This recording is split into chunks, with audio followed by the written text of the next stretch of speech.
Hi, everybody. Welcome to the Hallmarkies podcast and Merry Christmas. This is so exciting. We are recording this in September. I'm not sure when it's going to air, but we have the tradition of our Hallmark Countdown to Christmas preview. And that's what we're doing today. And so get ready. It's something everybody looks forward to. I certainly do. And we hope you get in the Christmas spirit as early as possible this year. Hallmark's certainly going to help us with that. And I am film critic Mitchell Wagner, and Anna's here. Hi, everyone. Merry Christmas. Merry Christmas. And Terry's here. Hello, Merry Christmas. Merry Christmas. So they're starting the Countdown to Christmas this year on the 18th. How do you feel about that, Terry? It's Of too October. early. It is too early. I've already seen, like, in August, they had candy for Halloween out already. And by Yes. October 1st, that'll all be gone. I feel like it's too early. By December 1st, they'll have no decorations in stores up or anything like Yeah. that. It's too early. Yeah, it does seem like it's too bad because the just the fall vibes are fun too. Yeah. Just wait till the mid-20s. That's perfectly okay. Like Yeah, I I really thought we would wait till the next week. I Yeah, like I don't mind it being before Halloween because that's become kind of a gimmick. But now we're like 2 weeks before Halloween. So It's going to be on the exciting. 5th next year, Yeah. Oh the way they're no. going. Yeah, we'll be doing our previews in August next year. I guarantee you, it's going to eventually be that way. Yeah, yeah. Uh, Well, so we are just previewing Countdown to Christmas on Hallmark Channel for this preview. I'm going to be doing a Hallmark Movies and Mysteries, Miracles of Christmas, and Hallmark Plus preview with Megan is going to join me for that. And then we're going to be doing our Lifetime whenever they announce. That won't be until October. So they're being sensible.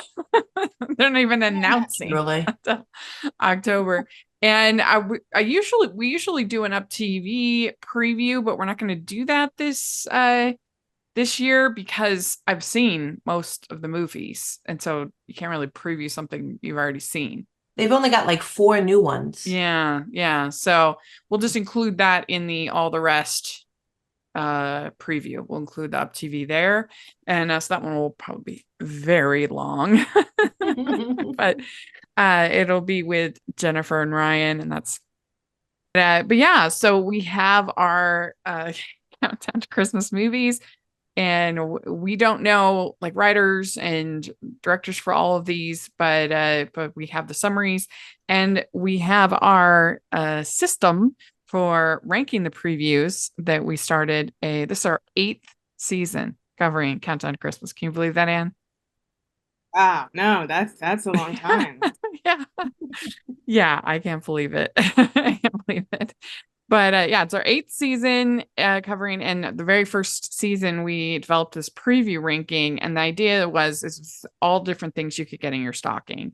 So you could get either you could get a lump of coal, which is no excitement at all. We're dreading this movie. There's a sock, uh, a orange, and the thing you'd most like to get in your stocking is a diamond ring. So those are most anticipated. And as we always say, these previews mean nothing because we haven't seen the movie. So it's just a fun way to kind of talk about our anticipation and these summaries and everything like that. So I let's do dive love in. Oh, go ahead. I love the previews because you're all like full of hope and it's great and it's Yeah. exciting. Because in the recaps, you can be all your hopes can be dashed and you can be sad. It's Yeah. But then the sometimes previews there's are ones that really surprise you. There's been lump of coals that end up being diamond rings. true. That's So, very true. and that's always very exciting when one is a lot better than you expect. Go in with low Yeah. expectations. Secret to happiness in life, I as have we been always burned say. too many times by Yeah. myself. Yeah, exactly. All right. Well, let's dive in. Let's do this. The first one that we're talking about, this is on the 18th of October. It was the date before Christmas. This stars Robert Buckley and Amy Groening. It's from the Santa Summit, and it's two To prevent her family from canceling the Chamberlain Family Christmas Olympics, Jessie lies and says she's inviting a date to the long-standing holiday tradition. She meets Brian on a dating app, and he agrees to spend the holiday with her and her family. As Jessie and Brian engage in eccentric activities like the search for the Christmas tree star, gift wrapping contest, and snowball fight, they start to develop real feelings for each other. Soon, her family begins to catch on to their secret, and Brian suspects she may be hiding the real reason for her unusual Christmas date request. As the celebrations continue, Jessie must work to keep all her stories straight and save her date with Brian. So, Terry, what do you think about this? Especially as their opener, what do you think? That's what a commitment Brian's doing here, just like on a first date on an app. Like he's really going off for it. This sounds familiar, classic kind of holiday trope, where they fake date to like, hide it from families for whatever reason. It could be fun. It could be fun. I enjoy Robert Buckley. I love the Santa Summit last year, so Yeah, and she was fun. She was the nerd, Amy Groening. they are playing it safe with the opening though, like something familiar, people we like, ease the audience in. What do you think, Anne? I think this sounds really fun. I mean, yeah, I Yeah. really like these two leads because Robert's just really fun and Amy was so fun last year. So I think this is really fun. I'm a little worried it might be too strong of a start, but it's definitely familiar.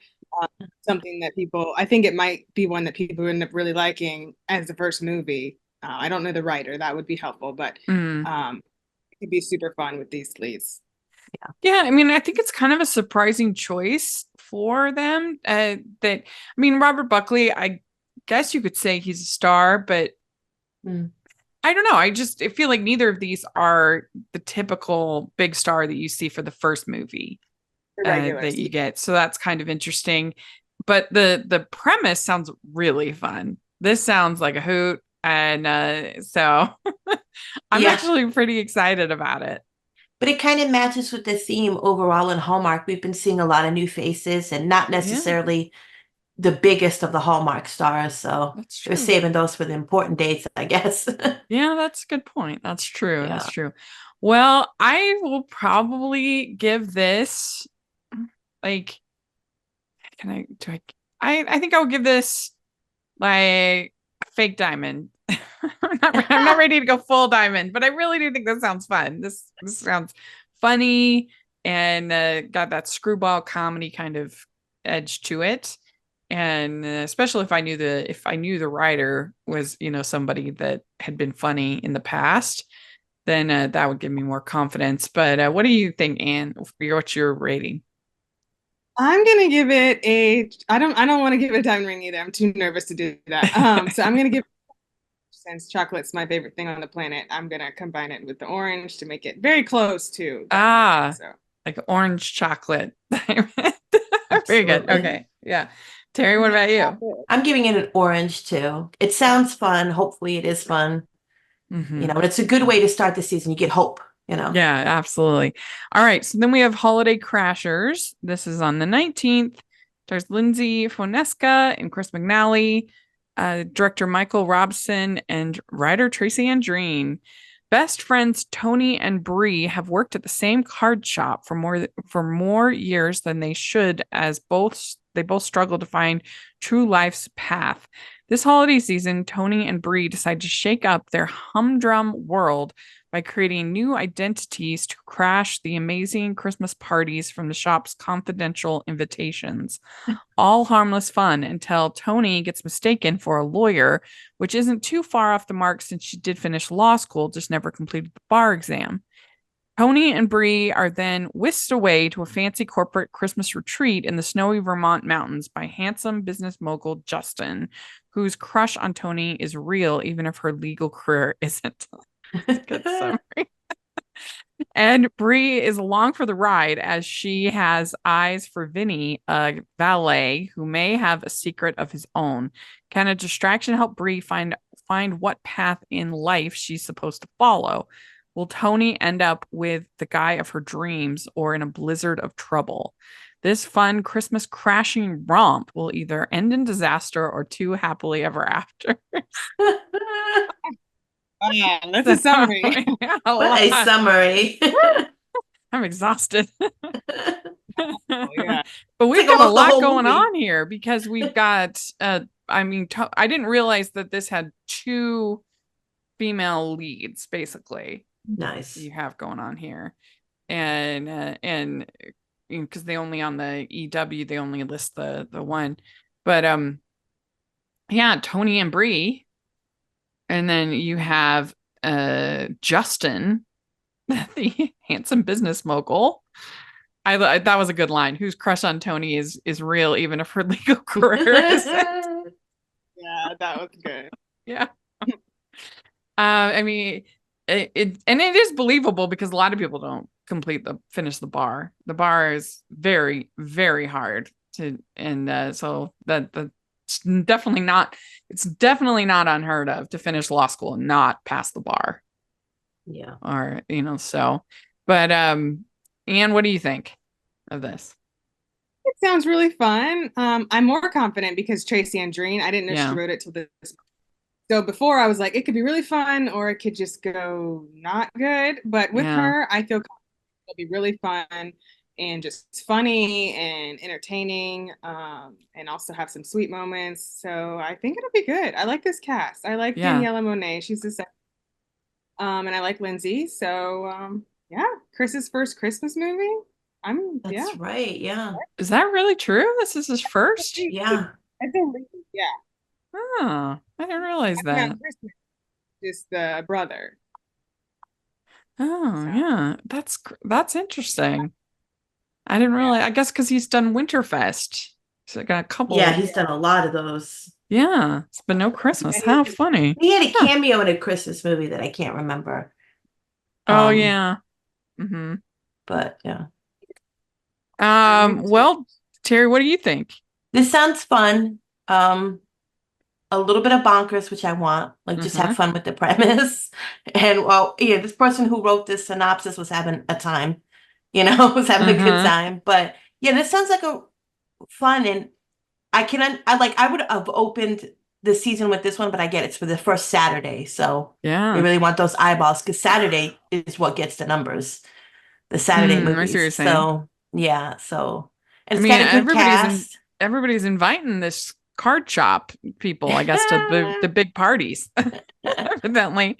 And I feel like you could do some fun meta humor with Totally. people working at a card shop. I don't know, but it said so sad, like, oh, they're still working at a card shop longer than they should have. I was like, come on, not everybody can get there.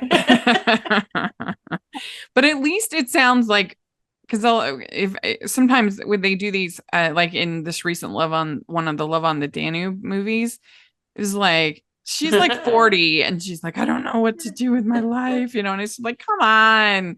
And Ah, and it sounds like with these that it's like okay, at least she finished law school. It seems like it's a little bit yeah, more sort of, and Lindsay isn't that old, so it seems like this is correct yeah. casting. Well, to play devil's advocate, I know a lot of 40-plus-year-olds who don't know what they're doing. So Yes, there's 40 somethings who don't know what they're doing, but not enough that they're not going to date no, Wes Brown. absolutely. Like that was ridiculous because that's Wes Brown. Come on. But I agree. Like, no, this looks all age appropriate. This looks like fun. Yeah. High hopes for this one. Yeah, there. I mean, and especially with Tracy, I can't think of any time Tracy Andreen has really missed. I mean, her movies are almost always good. So I think I'll give this. I think I'm gonna go Diamond Ring. I mean, they're starting strong. We're very They hopeful. are. Yeah, they are. I'm kind of really worried. Yeah. Like you might start very strong and then just Once the Yeah. acquisitions, like, yeah, once they start airing their acquisition movies, we're gonna be like, oh, Yeah, I can't remember if I think it might have been 2020 or 2021 when they started really strong as well. There was the Santa Stakeout. There was yeah. the Christmas from the Heart. The one with Luke McFarlane. oh, uh-huh. That one was really like that first weekend, there were like a bunch that were really good. And then it got worse after that. Well, these are a lot of movies. We can't win with every single Yeah, movie. that's true. That's true. What are you gonna do, Terry, as far as your score? I'm going to give it a diamond ring. I've got Mm, high hopes. yeah. What do you think, Anne? I'm giving it a big juicy orange. Okay. Yeah. Ho, ho, ho. We'd like to take a second and thank our sponsor for this episode of the podcast. It's the Hallmarkies Patreon. Do you love Hallmarkies podcast, especially at Christmas? Do you enjoy the holiday previews, recaps, interviews, and bonus episodes? If the answer is yes, please consider supporting the Hallmarkies Patreon. We need your help to do what we do both during the Christmas season and all year round. But not only do you help a podcast led by strong, independent women by becoming a Patreon, you get to become a part of the Hallmarkies family. Starting at only $2 a month as a patron, you will have access to our Facebook Patreon group where we talk about the movies, shows, and more all year. We also have many monthly patron watch-alongs with guests like Lacey Chabert, Natalie Hall, Paul Campbell, Mary Lou Henner, and more, giving their behind-the-scenes details of their films. As a patron, you also have the chance to provide input into the podcast and even join us at different tiers. So this Christmas season, spread some cheer to the Hallmarkies Patreon and become a member today. You won't regret it. Go to patreon.com/Hallmarkies to learn more. That's patreon.com/Hallmarkies. We have Scouting for Christmas. This is on the 20th. So it's the last of that weekend. And it stars Tamara Mowry Housley and Carlo Marx and is directed by Jason Bork. And it's Angela has been a busy realtor since her amicable divorce a couple of years ago to Dakota, a paleontologist whose adventures kept him anywhere but home. Now she is a devoted, if often harried, single mom to a smart and loving 10-year-old girl, Brooklyn. Angela's busy schedule makes it hard for her to find time for much of anything or anyone else. As it is, she can barely get Brooklyn to her scout meetings on time, much to the disapproval of the other mothers. When Brooklyn gets the idea to have William, the owner of her favorite bakery, cater her scout troop's posh annual holiday event, she asks Angela to work with him on pitching the idea to the moms in charge. Despite sensing that her daughter might be trying to play Cupid, she agrees to help and finds herself enjoying time with him, but is reluctant to open her heart and life to someone new.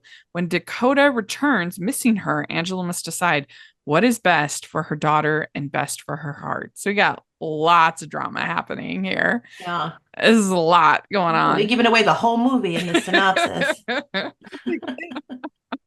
I mean, how is was it William going to compete with Dakota paleontologist whose adventures, Wow, though. What a career. We don't have that many. See, she should have been a paleontologist. Let's get these exciting careers, or exciting because we never see them portrayed in movies.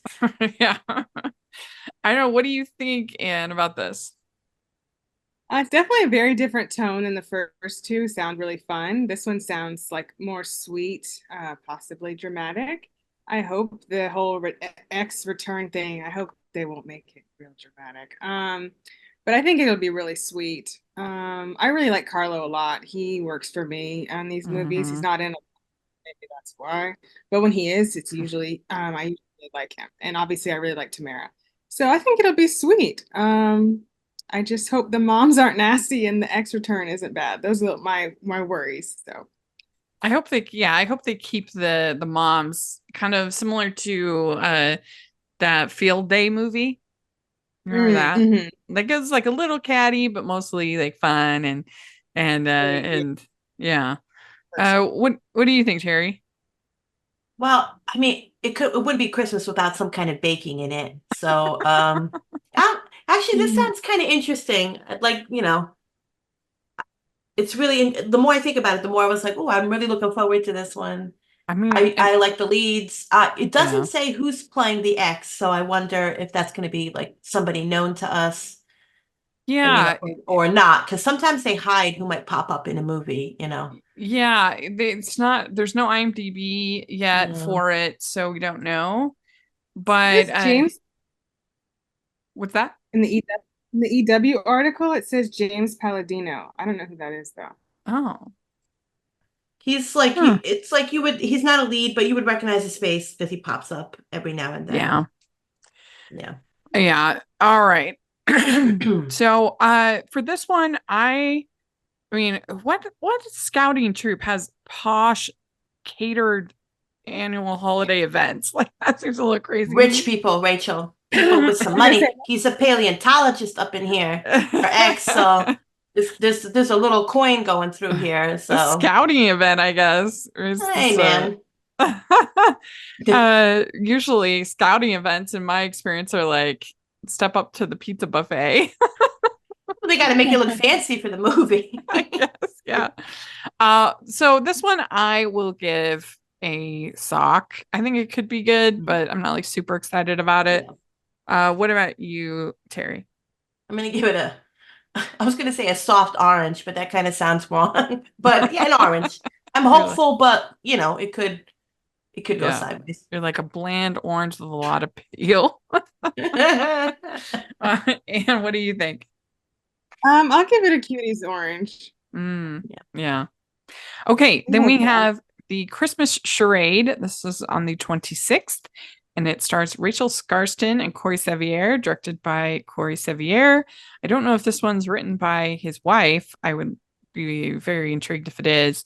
But Whitney, a cautious librarian raised by home security experts, finds herself in a real-life adventure when a blind date mix-up leads her into an undercover FBI operation. Forced to pose as the girlfriend of Special Agent Josh, she helps him track down an art thief targeting the St. Nicholas Ruby at a Christmas Eve charity ball. As the stakes rise, Whitney must embrace her inner action hero to save the day and her family just in time for Christmas. And if you all listen to our live stream reaction that we did, one of the things that the press release was really making obvious is that they were very excited about these more adventure themed romances going on this season. We've got Quest for Christmas coming up that we'll talk about in a bit. We've got this one, the Jingle Bell Run, the one in Finland, the Finland one. Anyway, they're very excited about this. They got the adventure spirit going on with this. You got paleontologists, you got all kinds of fun stuff. And of course, Corey Sevier and Rachel Scarston worked together before in the like they have a production company or something. Yeah. Like, what's going on? They had that mystery this year. But Anne, what do you think? I think it could be fun. It'll be nice since Rachel was like on the other side in the Royal Nanny. It'll be cool to see her on, the non-spy side or the non-government side, just like the regular person, raised by the experts, which is very interesting thing to state in the summary. But I think it could be fun. Has potential. I mean, the description sounds kind of like Night and Day vibes, where the ordinary person gets, or North by Northwest, or this kind of story of the ordinary person gets wrapped up in this adventure, and that sounds fun. What do you think, Terry? I hope this one is wacky because I hope it has the same vibes like the Royal Nanny, like those sort of wackiness to it, doesn't take itself too seriously. This sounds fun, and he's a good director. His films always look good that he does, and a lot of them have been Christmas ones that were good. This one sounds fun. I mean, this seems perfect for her. I just hope that they have better chemistry here than they did in that Jazz Ramsey movie. So. And it might not have been their fault particularly, but I hope for like fun, like wacky. I don't want anything like, it's not going to be realistic at all. But just by you saying that she has like, she was raised by. It's so ridiculous reading that, and I hope it is just have fun raised with it. By home security experts. Like that sounds dark. Translation: they had a business, probably. Right. I mean, but it does. The summary writer was crushing it with this. That she must embrace her inner action hero to save the day. That Yeah, sounds that's why I fun. hope it's just like wacky fun, like because that's what was so fun about the Royal Nanny. It didn't take Yeah. anything seriously, and I hope this one is to it. And there's another picture of them. It's not in the EW. I can't. I think it might have been the Variety article that has them doing a tango. A picture of them doing a tango. It's Oh, like, yes, I mean, this that's is what what I they, need. I just need like wacky fun Fun. and stuff. Yeah. yeah, and we've got them targeting the St. Nicholas Ruby and Yeah. the So Christmas Eve charity ball. I hope it's people dressed like elves and Santa trying to rob that place. So yeah, I mean, I would give this one an orange, like a good orange. It sounds pretty good. What do you think, Anne? You know what? I'll give it an orange. I was gonna give it some kind of sock. I'll give it an orange. I think if they get the fun route, it'll be fun. Yeah, yeah. Terry, what about you? I'm gonna give it an orange. This one I have high hopes for, so fingers crossed. Yeah. All right. On the 27th, we have the 5-year Christmas party. And this stars Katie Finley and Jordan Fisher, director Peter Benson. Over 5 years, Alice and her old theater school rival Max reunite each holiday season to work at a Chicago catering company's Christmas parties. While their undeniable chemistry grows, the timing is never right for romance until the company's final season pushes them to confront their true feelings. As they say goodbye to the job that brought them together, they might finally find love in the most unexpected way. So, yeah, I think that this one sounds kind of, and I'm disappointed because when you have Katie Finley and Jordan Fisher, why wouldn't you have it be a musical or like, and it's about their theater school rivals? This seems like a missed opportunity to me, but it could be fun. It depends on the banter. We don't know the writer, but it sounds kind of to me. What do you think, Anne? I'm the opposite. I'm excited. I mean, Mm. yeah, if they make it boring and they don't have banter or chemistry, then it might not be good. But I Mhm. really like the two leads, and I really hope they will do something interesting with the 5-year concept. And I hope that they would, I don't know, have some kind of karaoke, some kind of opportunity for somebody to sing. That would be nice. Mhm. But I think it'd be fun. I've been liking their like movies for young people, that they've been trying to like the ones that they really seem Yeah. like they try. They seem Well, to like put effort into. So I hope this one yeah. will be good. Well, and Katie Finley's was really good last year. Yes, that was one of the ones I It felt like was they made for like really a good. really good. Yeah. Yeah. Well, what do you think, Terry? Well, I do love like the holiday movies that show us a glimpse of every year. And I'm assuming this will show us like at least something of the 5 years that they've been working this. I don't know, this might work. I Because kind of, if they do show us a glimpse like of every year they've been working together and sort of that build up, this might be fun. But this looks like down to it has to be with the dialogue. It has to see how fresh and how much chemistry they have. And we don't know yet because we haven't seen a trailer or anything like that. But I think this solely relies on how good they work together for yeah. us to like buy their potential. Like we love each other so much at the end. Well, and So Katie's last year also went over a longer yes, period of that's true. time, Yeah. And which that one was is fun. it Yeah. was really good. That one was really good. I give this one a sock, but what do you give it, Anne? I'm gonna give it an orange. I love Jordan. I want his first Hallmark movie to be good. I know. I do too. And Terry, what about you? I'm going to give it a warm sock. I Warm have sock hopes, right out of but the dryer. I don't want to have cold socks. You're right. So give it a warm. I have Yeah. some hope. Yeah. Okay, then we have A Carol for Two. This is Gina Claire Mason and Jordan Litz, director Jeff Beasley, writer Nina Wyman Swift, and this one's a long one. After moving to New York to make it on Broadway, Violet gets a job at Fiore's, a legendary theater district diner famous for its singing waitstaff who bide their time there while awaiting that big break. Luck seems to be on her side when she gets a coveted slot singing during Fiore's annual Christmas Eve concert, which is attended by a who's who of the theater world. But her big opportunity turns out to be a duet with Alex, who has been less than welcoming and believes she was only given the job because the owner of Fiore's is a family friend. They're stuck with each other, though, since people have been plucked out of that show and put on Broadway. As they rehearse together, Alex's cousin Brad takes an interest in Violet and they begin dating. But unbeknownst to her, Alex has been feeding Brad information about her, Cyrano style, to win her over. However, when Alex begins developing feelings for her as well, a love triangle ensues and things come to a head when their deception is uncovered, which in turn threatens Violet and Alex's big opportunity. So this What one, happened? I mean, this one is the musical I've been hoping for. I mean, Yes, it is.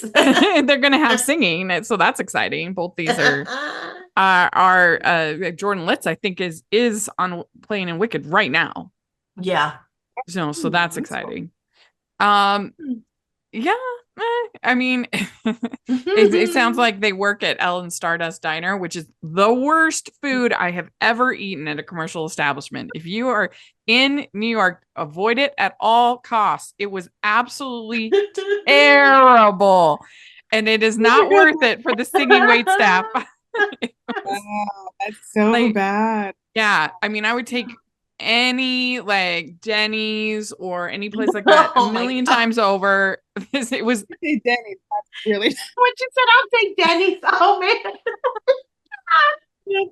it was absolutely terrible. It's across the street from the McDonald's, and I was yearning. I was like, why did I pick this place? It's not worth it for the singing wait staff, I promise. It was so bad. And it was so frustrating because just like New York City, like the best food in the world is in New York City, and I'm eating this terrible food. Even the ice cream. How do you screw up vanilla ice Oh, cream? no. It's so bad. Yeah. You So can't, but you watch ice cream. That's a yeah, crime. it was so bad.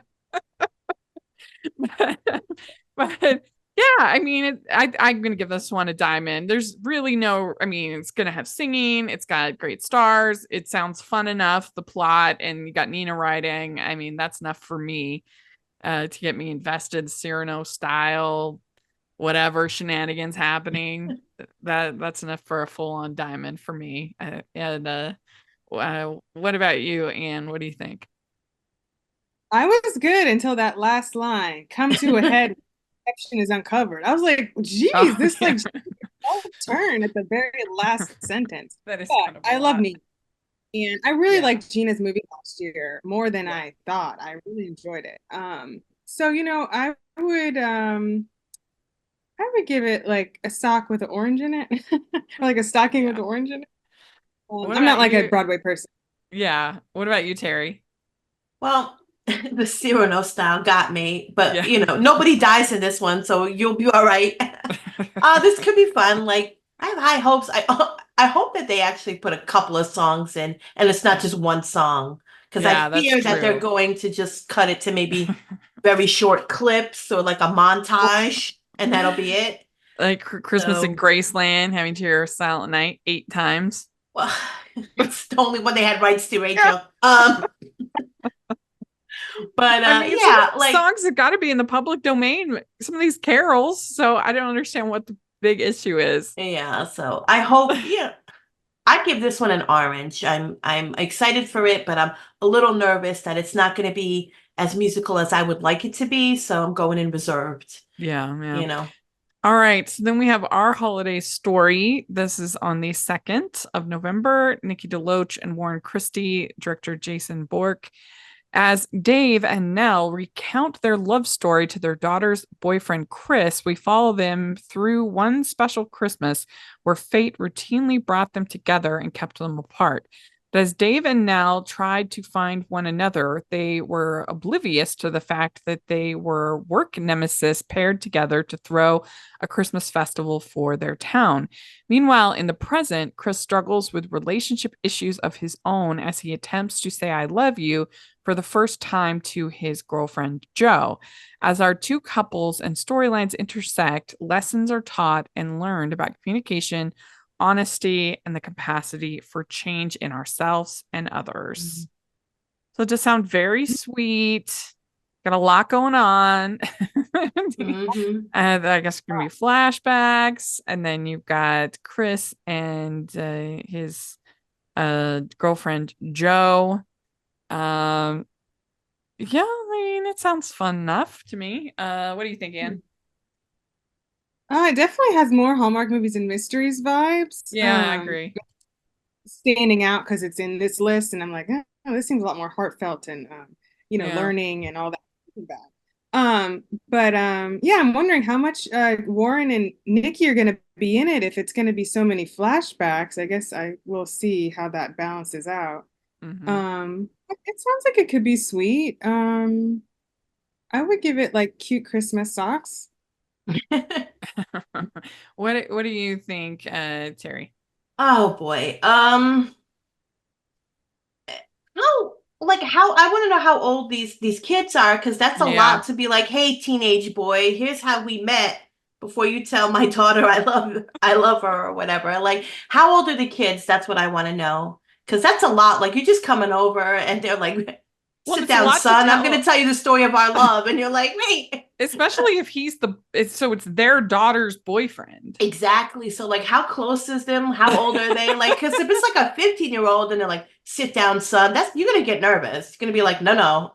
This Yeah. sounds I'm gonna be honest here. I'm gonna give this an orange because Warren Christie is hot. And I'm just gonna look at him and enjoy it for what it is. He And does have a pretty good track record for Hallmark movies, except for that Oh, oh, the Wizard of Oz CCB one. one? Oh my gosh, that Yeah, was terrible. it was really You bad. know. But that was just a misbegotten project for all involved. So I don't In it was COVID just times, right? Wasn't that done it, in COVID? it was just a mistake. Yeah. It was So bad. no, but Uh, like it's, let me, enjoy some eye candy here. But you're right, this does sound like it would be on Hallmark Mystery. uh, But this could be fun. And you're right, we don't know how many. I have a feeling though that we're not gonna get different actors for these flashbacks. So no, and that could be no way. Not with these cringe. stars. No, no. Um, so we might get some interesting youngish looks. Yeah. I would give this one a sock, but Yeah. what do you think, Anne? yeah, I would give it cute Christmas socks. That's all Yeah, I can do. There's just too yeah, much kind of hard to say. yeah. Yeah. What do you think, Terry? Well, a sock with Warren Christie's face on it. Very good. But I Yeah. don't know. I don't know how it's gonna work out. It could be I could howl because like depending how young they make these guys look in the flashback, what are the timeline? I mean, it would be amazing if they just came out old, right? With old makeup, and then we just had a flashback of them Oh, currently right now, but they never worked that way in Hallmark. yeah. But I would love it if they pulled something like that They unexpected, never but age up, but you're right. they That never would be age really up, fun. Because I doubt they're gonna have it's gonna be like tongue in cheek, like I can't remember the name of that movie, but the Christmas movie last year with the cookie that made everybody dream about their loves. When they had Oh, yeah. the flashback to them young, they really went all out to just make you laugh how they looked because that was tongue in cheek. Kismet And they're not cookies. gonna yeah, that's it. And they're not gonna do that for this one. This one seems serious. So Yeah.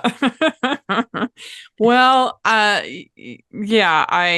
yeah. So when did you give a sock with Warren Christie? That's right. Okay. yes. So then we have Holiday Mismatch, and this is on the third, stars Caroline Ray and Beth Broderick. When free-spirited Kath and uptight Barbara clash at a Christmas committee meeting, they're shocked to discover they're accidentally I can't read.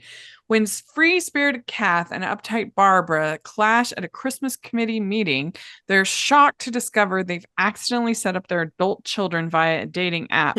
Determined to stop the romance, the two mothers team up only to realize they have more in common than they thought.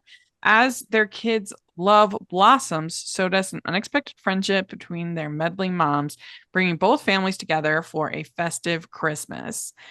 And I don't know how anyone could not be, we'll see what you two say, but anyone not be Diamond Ring on this, like Caroline Ray, Beth Broderick.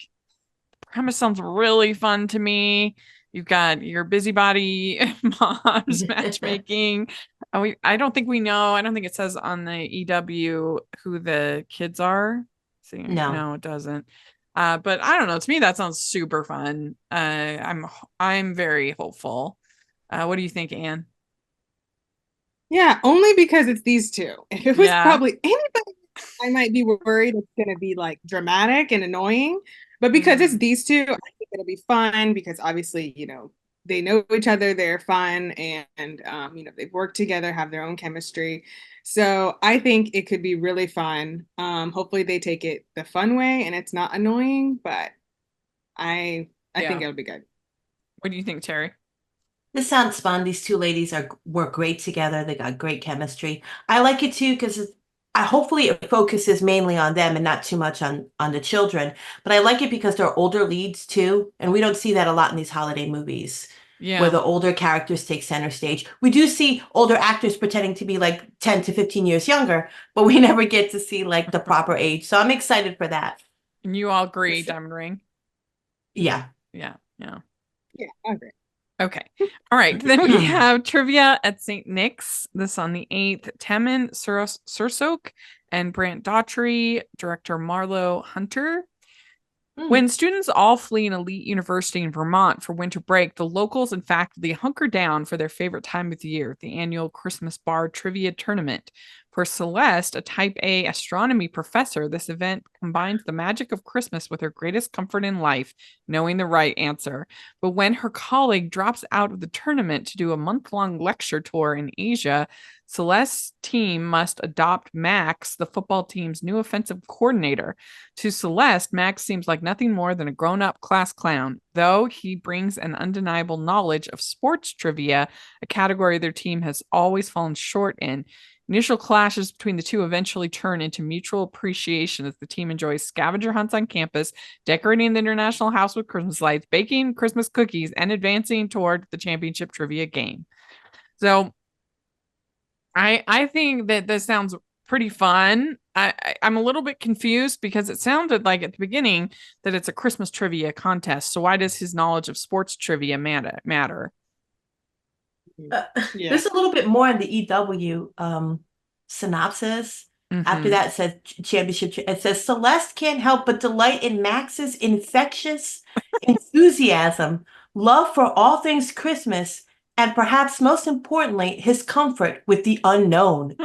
And after a romantic wintry night at the Oh my campus gosh. observatory with Max, Celeste starts to wonder if being open to life's surprises is more important than knowing the answer to everything. Rachel, this movie is a sock. No way. There's too much going on here. Only That is a because lot. for me it's really just Brant Doherty. I'm sorry. Yeah. He just for me, he's very Mm, wooden. Don't think yeah. he has anyone. He doesn't work for me. So he kind of anchor sinks this thing for me. So I just have to give it a sock. But it doesn't really sound that interesting outside of him to me anyway. So Yeah. His Same. movie last year was probably my favorite of his, aside from the movie Christmas Movie, which wasn't really like didn't require him to really be like a leading man. That was more just a farce. But What's the the movie movie he did last last? was with yeah, I like JC. Tasty, so I actually watched it and it was better than I But thought. I kind of liked him playing this sort of cocky guy, the cocky reporter, and that kind of like I didn't even honestly need that one to be a romance. I would have been fine with them just like kind of And that's probably why and it's bantering better it out. because it have to be. Yeah. Yeah. Yeah. But I agree. He does struggle with chemistry. I can't think of Yeah. a single movie that he's been in where I was like, ooh, I'm feeling this.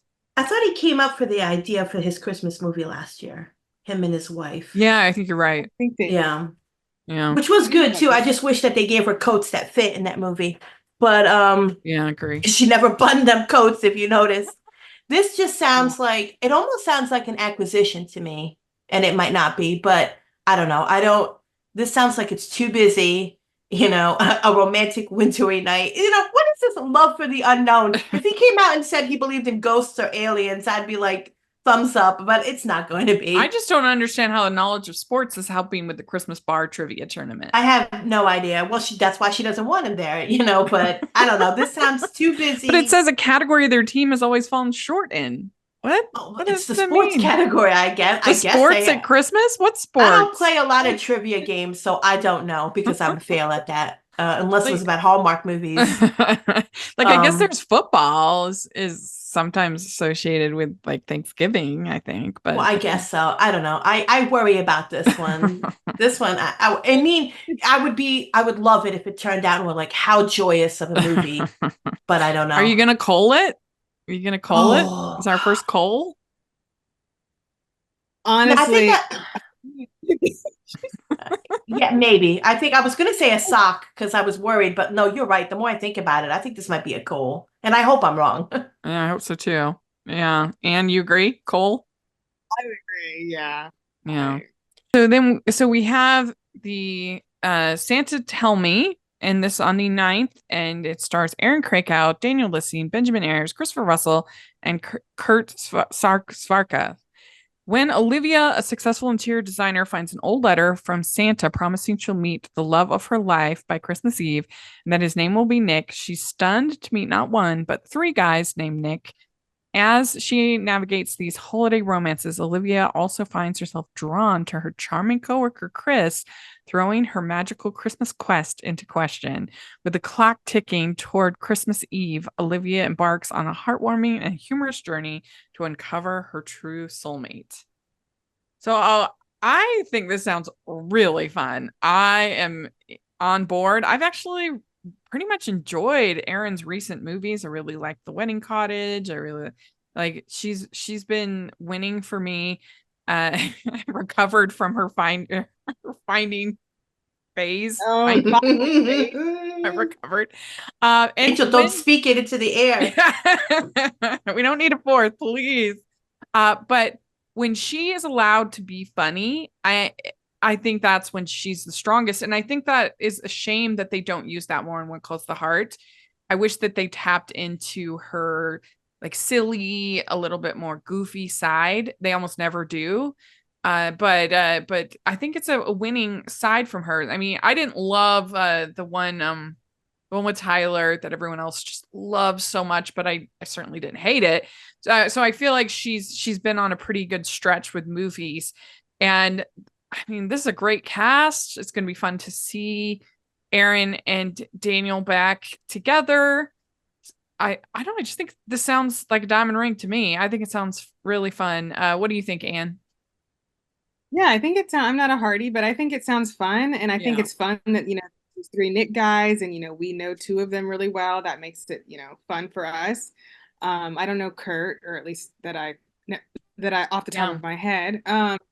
And so I think that could be really fun. And I think and it says in humorous journey. So that means hopefully it is going to be funny and they're going to let her be funny, which she does do better. I agree. I'm So I think looking it sounds fun. I'm looking at the pictures. This Kurt Svarka, he's Oh, hot. He's incredibly good looking. So welcome to Hallmark. Woo! Way to go. See, yeah. now that's Yeah, a watch. She's just got the trifecta up and going on here I with these know. guys. Yeah. What do you think, Terry? What a wonderful treat for longtime When Calls the Heart fans. I Yes. mean, I know if you ask some fans, it's like Jack never existed, but regardless if you thought that, was an interesting coupling or not. But it's a great treat. And it only took Hallmark like over 6+ years to bring him back for anything. Just because he left the show, he could have done some movies for them. So Yeah, it's it's true. He's done interesting that they for waited this long to pair them up together. yeah. And this sounds fun, and we know that they work well together. And I'm assuming he will be the prize at the end, like the man who wins out. Yeah. Because you couldn't have a movie with them together and not have it like, unless they really go like bonkers, which would be interesting. But this sounds fun to me, and I'm looking forward for them to see them together in something that isn't When Calls to Heart. And I just think that this is going to draw some eyeballs. Like, It it's going would to make be some When Calls to Heart fans happy. it would be fun if they kind of took like a How to Marry a Millionaire kind of approach, and Oh, and yeah. and each of the 3 guys ended up finding love Oh, I hope so. along That the would be way. nice too. Yeah. That would be fun. Yeah. Even if they don't end up with her, so it would be like a big Yeah. party at the end.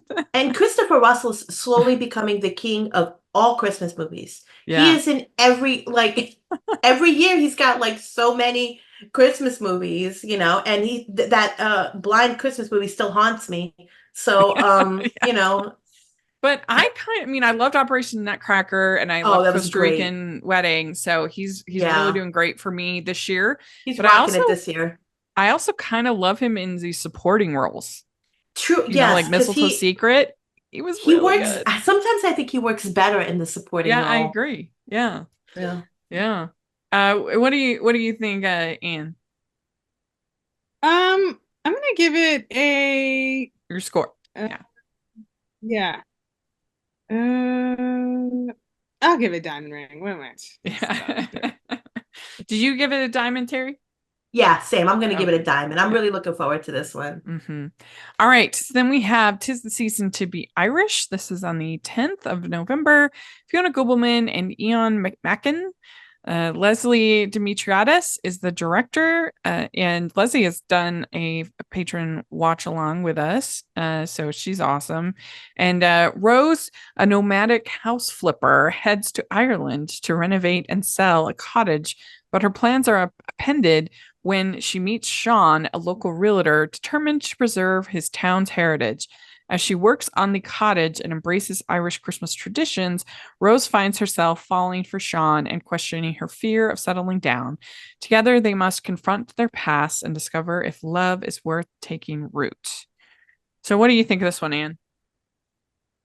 I think it sounds pretty good. Mhm. We're gonna be in Ireland, which is fun. I like Fiona Gubelman.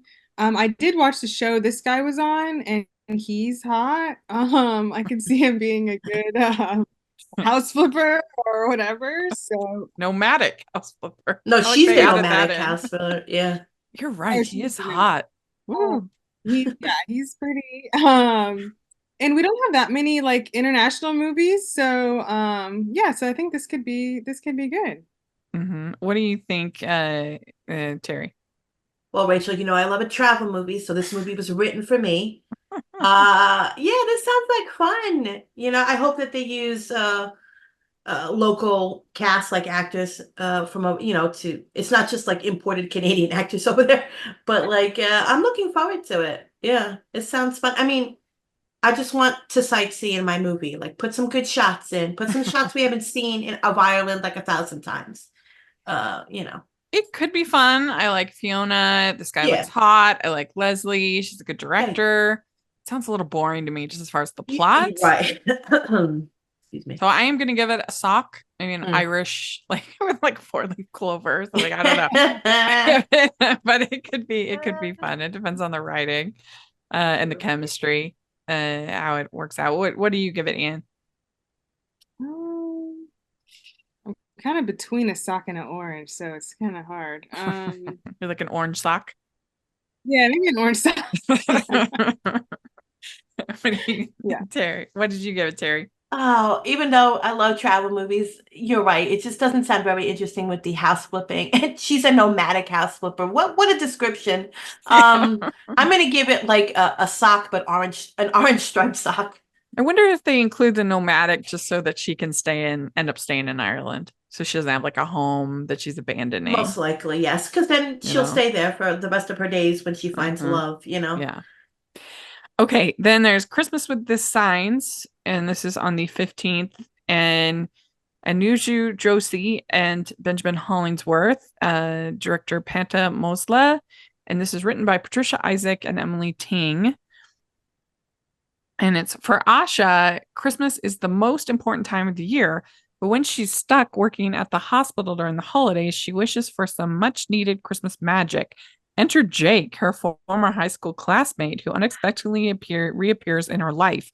After a magical year together, Jake proposes, but their first Christmas as an engaged couple isn't exactly the fairy tale they imagined. When they head home for the holidays, they quickly discover their picture perfect romance is about to get a serious reality check. Their families couldn't be more different.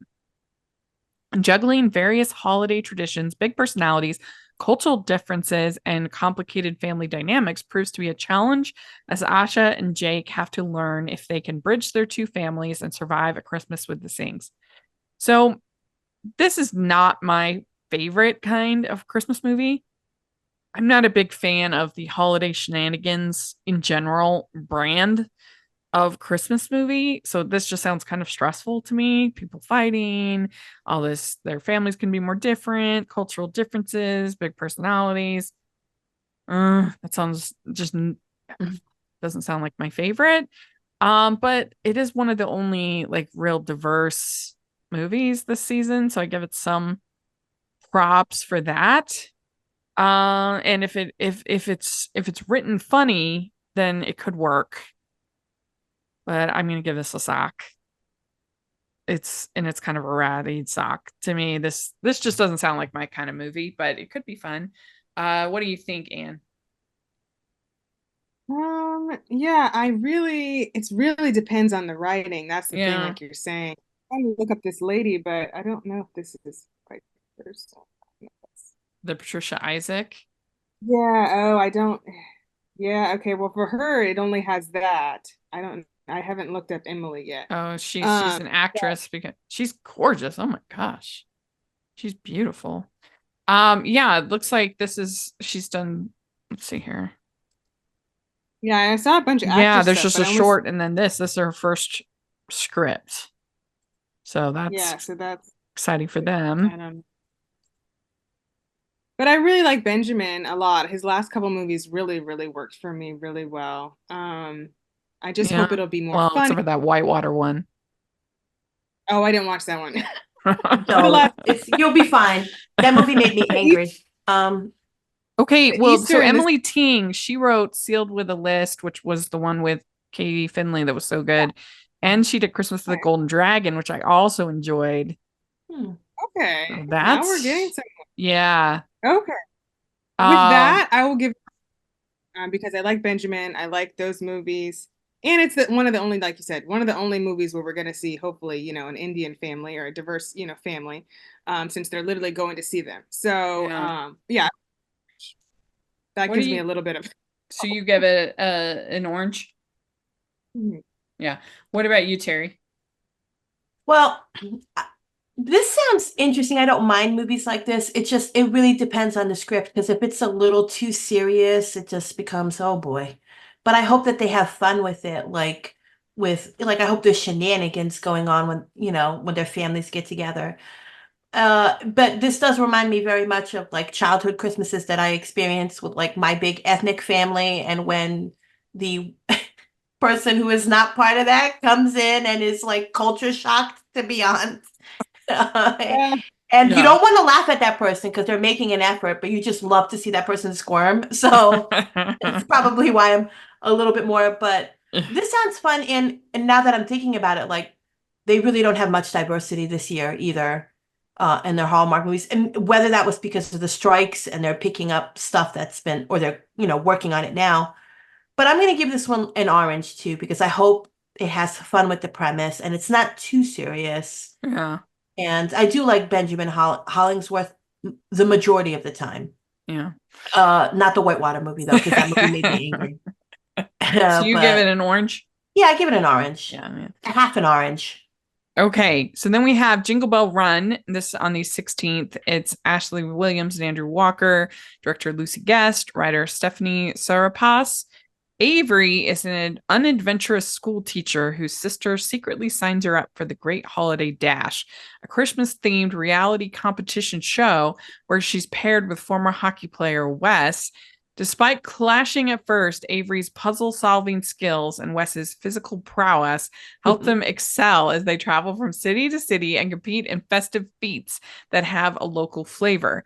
It's not long before a real connection between these opposites begins to blossom, but when Avery overhears a conversation between Wes and a show producer, it threatens to derail their budding romance.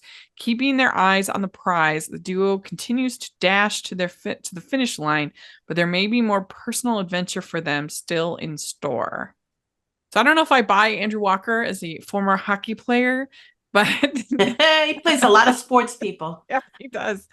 And he can be real hit and miss. I really disliked the Staring at Walls movie this summer, but this it sounds really fun. I mean, to me, all these different places, all these different getting the local flavor. Her overhearing this thing sounds kind of grown, and being like, oh, the conflict could be underwhelming, but still, I'm Yeah, still gonna give this a diamond ring. I think it sounds pretty fun. What do you think, Anne? yeah, I think it sounds really fun. I think Ashley is, obviously really fun. She could bring out a really fun side of Andrew. And the premise just sounds really fun. I did look up this Stephanie. She wrote Making Spirits Bright. And then I didn't watch the Crimes of Fashion movie. She also wrote that. No. But I remember Making Spirits Bright, I remember liking, but I didn't watch that one. So Is that the one with Taylor Cole? Yeah, and Carlo. Oh, yeah, I liked that too. That was classic Hallmark feel. But yeah, Very movie, yeah. Not the Crimes of Fashion. Yeah, the only thing I liked about the Crimes of Fashion was the murderer he was the only one that understood the assignment, in my opinion. Like, he was camping it up. He was having it. But other than that, it was lame. A waste of Paris too in that Yes, movie. really I am shooketh now. I don't know how to feel. Oh, sorry, I messed you up. So. It's all right. It's fine. I don't know, Terry. You giving a diamond ring? Now I'm gonna give it an orange, mainly because looking at this photo, I'm loving Andrew Walker's look up in here. His hair, that stubble, the beard. I do love Ashley Williams. I like it when she plays Zany. She's very funny and very charming. Yeah. She just has a way with connecting with the viewers. But yeah, like, I think I'm gonna give it an orange because I'm like, I like this look on Andrew Walker, And I know you hated that Wall movie, but he looked cute in them glasses. So that gave a plus to me. I love Andrew. I did like his Christmas movie last year, but I love him. But what was his one last year? Remind me. Christmas Eve with Rachel Skarsten. Oh yeah. That was a fun one to cover on the podcast because I learned all this history about Christmas Island. And that was fun. Today's episode of the podcast is sponsored by Acorns. Investing can feel intimidating, and most people don't know where to start. I remember when I first started investing, it was very overwhelming. That's where Acorns comes in. Acorns makes it easy to start automatically saving and investing in your future. Acorns is an app that recommends an expert-built portfolio that fits you and your money goals, and you don't need a lot of money or expertise to invest with them. In fact, you can get started with Acorns with just your spare change. Head to acorns.com/hallmarkies or download the Acorns app. Start saving and investing for your future today. This is a paid, non-client endorsement. Compensation provides incentive to positively promote Acorns. Investing involves risk. Acorns Advisors LLC, an SEC-registered investment advisor. View important disclosures at acorns.com/hallmarkies. Head over to acorns.com/hallmarkies or download the Acorns app to start saving and investing for your future today. That's acorns.com/hallmarkies. Then we have Confessions of a Christmas Letter. This is on the 17th, starring Angela Kinsey and Alex Santos, director Heather Hawthorne Doyle. Seti Rose, a quirky family matriarch, enters her town's annual holiday letter writing contest, but needs help, so she hires struggling novelist Juan to craft the perfect letter. When a mix-up leads to the rumor that Juan is engaged to Seti's daughter Lily, the whole family scrambles to keep up the charade. As Juan bonds with the Roses and overcomes his writer's block, Seti learns that embracing her imperfect family is what truly makes her special. So it's interesting because this is a little bit different. So I don't even know if we're going to get a romance for our lead, or even if Angela Kinsey is really the lead at all. She's setting up her daughter with this guy Juan. I don't know. And what town has a letter writing contest? That seems like a stretch to me. Oh, you didn't write as good a letter? Like, feels She's like gotta hire somebody to write it for her. I mean, write a letter. How hard is it? Like, what are these like thespians in this town? Yeah. Yeah. I give this one a sock. What do you think, Anne? Yeah, I would give it a sock. I am definitely not like an office person either, so that doesn't blow my skirt off the wall, as my mom would say. Like I watched the whole series because my husband and I had an exchange for Office and Friday Night Lights. So every other night we'd watch one until we finished. So I did watch the entire. But it's not my type of humor. So Mm, yeah, I would give it a sock. yeah. What do you think, Terry? I'm giving it a coal. I'm going Mm, straight out. The premise doesn't sound very interesting to me. I hope I'm wrong. I also feel like even though that they have somebody who did comedy, who's mostly known for comedy, I don't think there's going to be comedy in this movie at yeah, it doesn't all. sound that funny. It doesn't sound that funny at all. And of course, she doesn't have to do comedy, but I think people might have an expectation that it might be a rom-com of some sort. And yeah, I don't really know how she's front and center because she's a name, but like, is she Yeah, really the lead? I don't right. know. And look, and they want to get people who watch The Office because they're also advertising that there's going to be a cameo by Brian Yeah, yeah. Baumgartner. I think that's how Mm-hmm. you pronounce it. So, which is a co-star from The Office. So they're like, come watch it. And I just think it's going to be kind of serious, or at least mostly serious, with a few Mm-hmm. He's chuckles. But taken off from his busy cameo making schedule you to do an know, actual cameo. Like, no, I'm not even kidding. That guy has banked it. He's like one of the most wow, like successful people bless on him. Like, Cameo. yeah, like He I scratched my head at the whole cameo thing because I was like, I don't know if I'd pay for anybody, personally, but like if you can make it work. yeah, But yeah. it just doesn't sound at all like intriguing. Like, of course I will watch it because I Yeah. watch everything, but I hope I'm wrong. But this sounds Yeah. like, ugh. Like, why Well, does so she have to hire somebody to write a letter, like a yeah, and Christmas what is this letter? contest? I've never in How my deep life is heard that of a letter letter? writing contest. Okay, here's another thing too. Like, so the letter, how do people put two and two together that this dude is engaged to her daughter? I mean, what is in that letter? Is he writing about a lost love? What does that have to do with Christmas? And why don't you go, no, they're not And engaged. Like, and why how do keep you up this judge that charade? over somebody else's letter? Like, what contest? Exactly. And my whole thing would be like, no, you misinterpreted that or whatever. Why do they have to keep on lying? Because, like, first of all, she's some kind of act of plagiarism is going on here with this fake letter writing. I don't know. It sounds, I hope it's better than Yeah. what I'm not, Well, so no next we high have Christmas hopes. on Call. This is on the 22nd. It's Sarah Canning and Sir Darius Blaine, director Jeff Beasley, who's of course he's amazing. In the lead up to Christmas, emergency room doctor Hannah juggles her demanding job and a budding romance with EMT Wes in Philadelphia. They spend time together as Wes helps her become more acquainted with the sights and sounds and tastes of Philadelphia.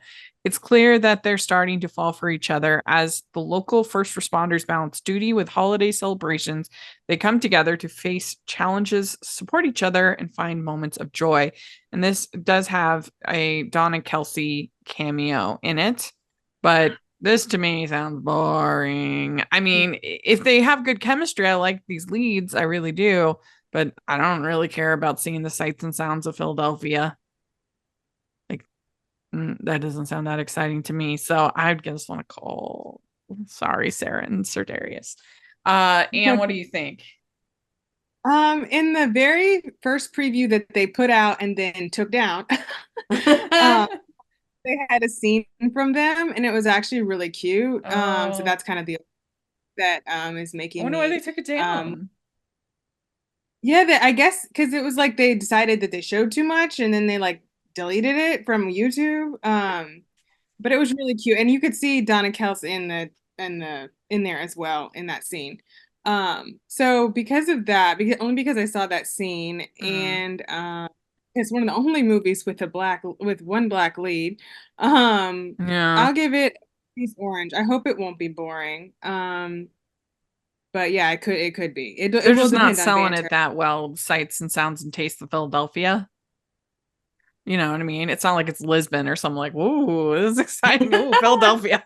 Very exciting.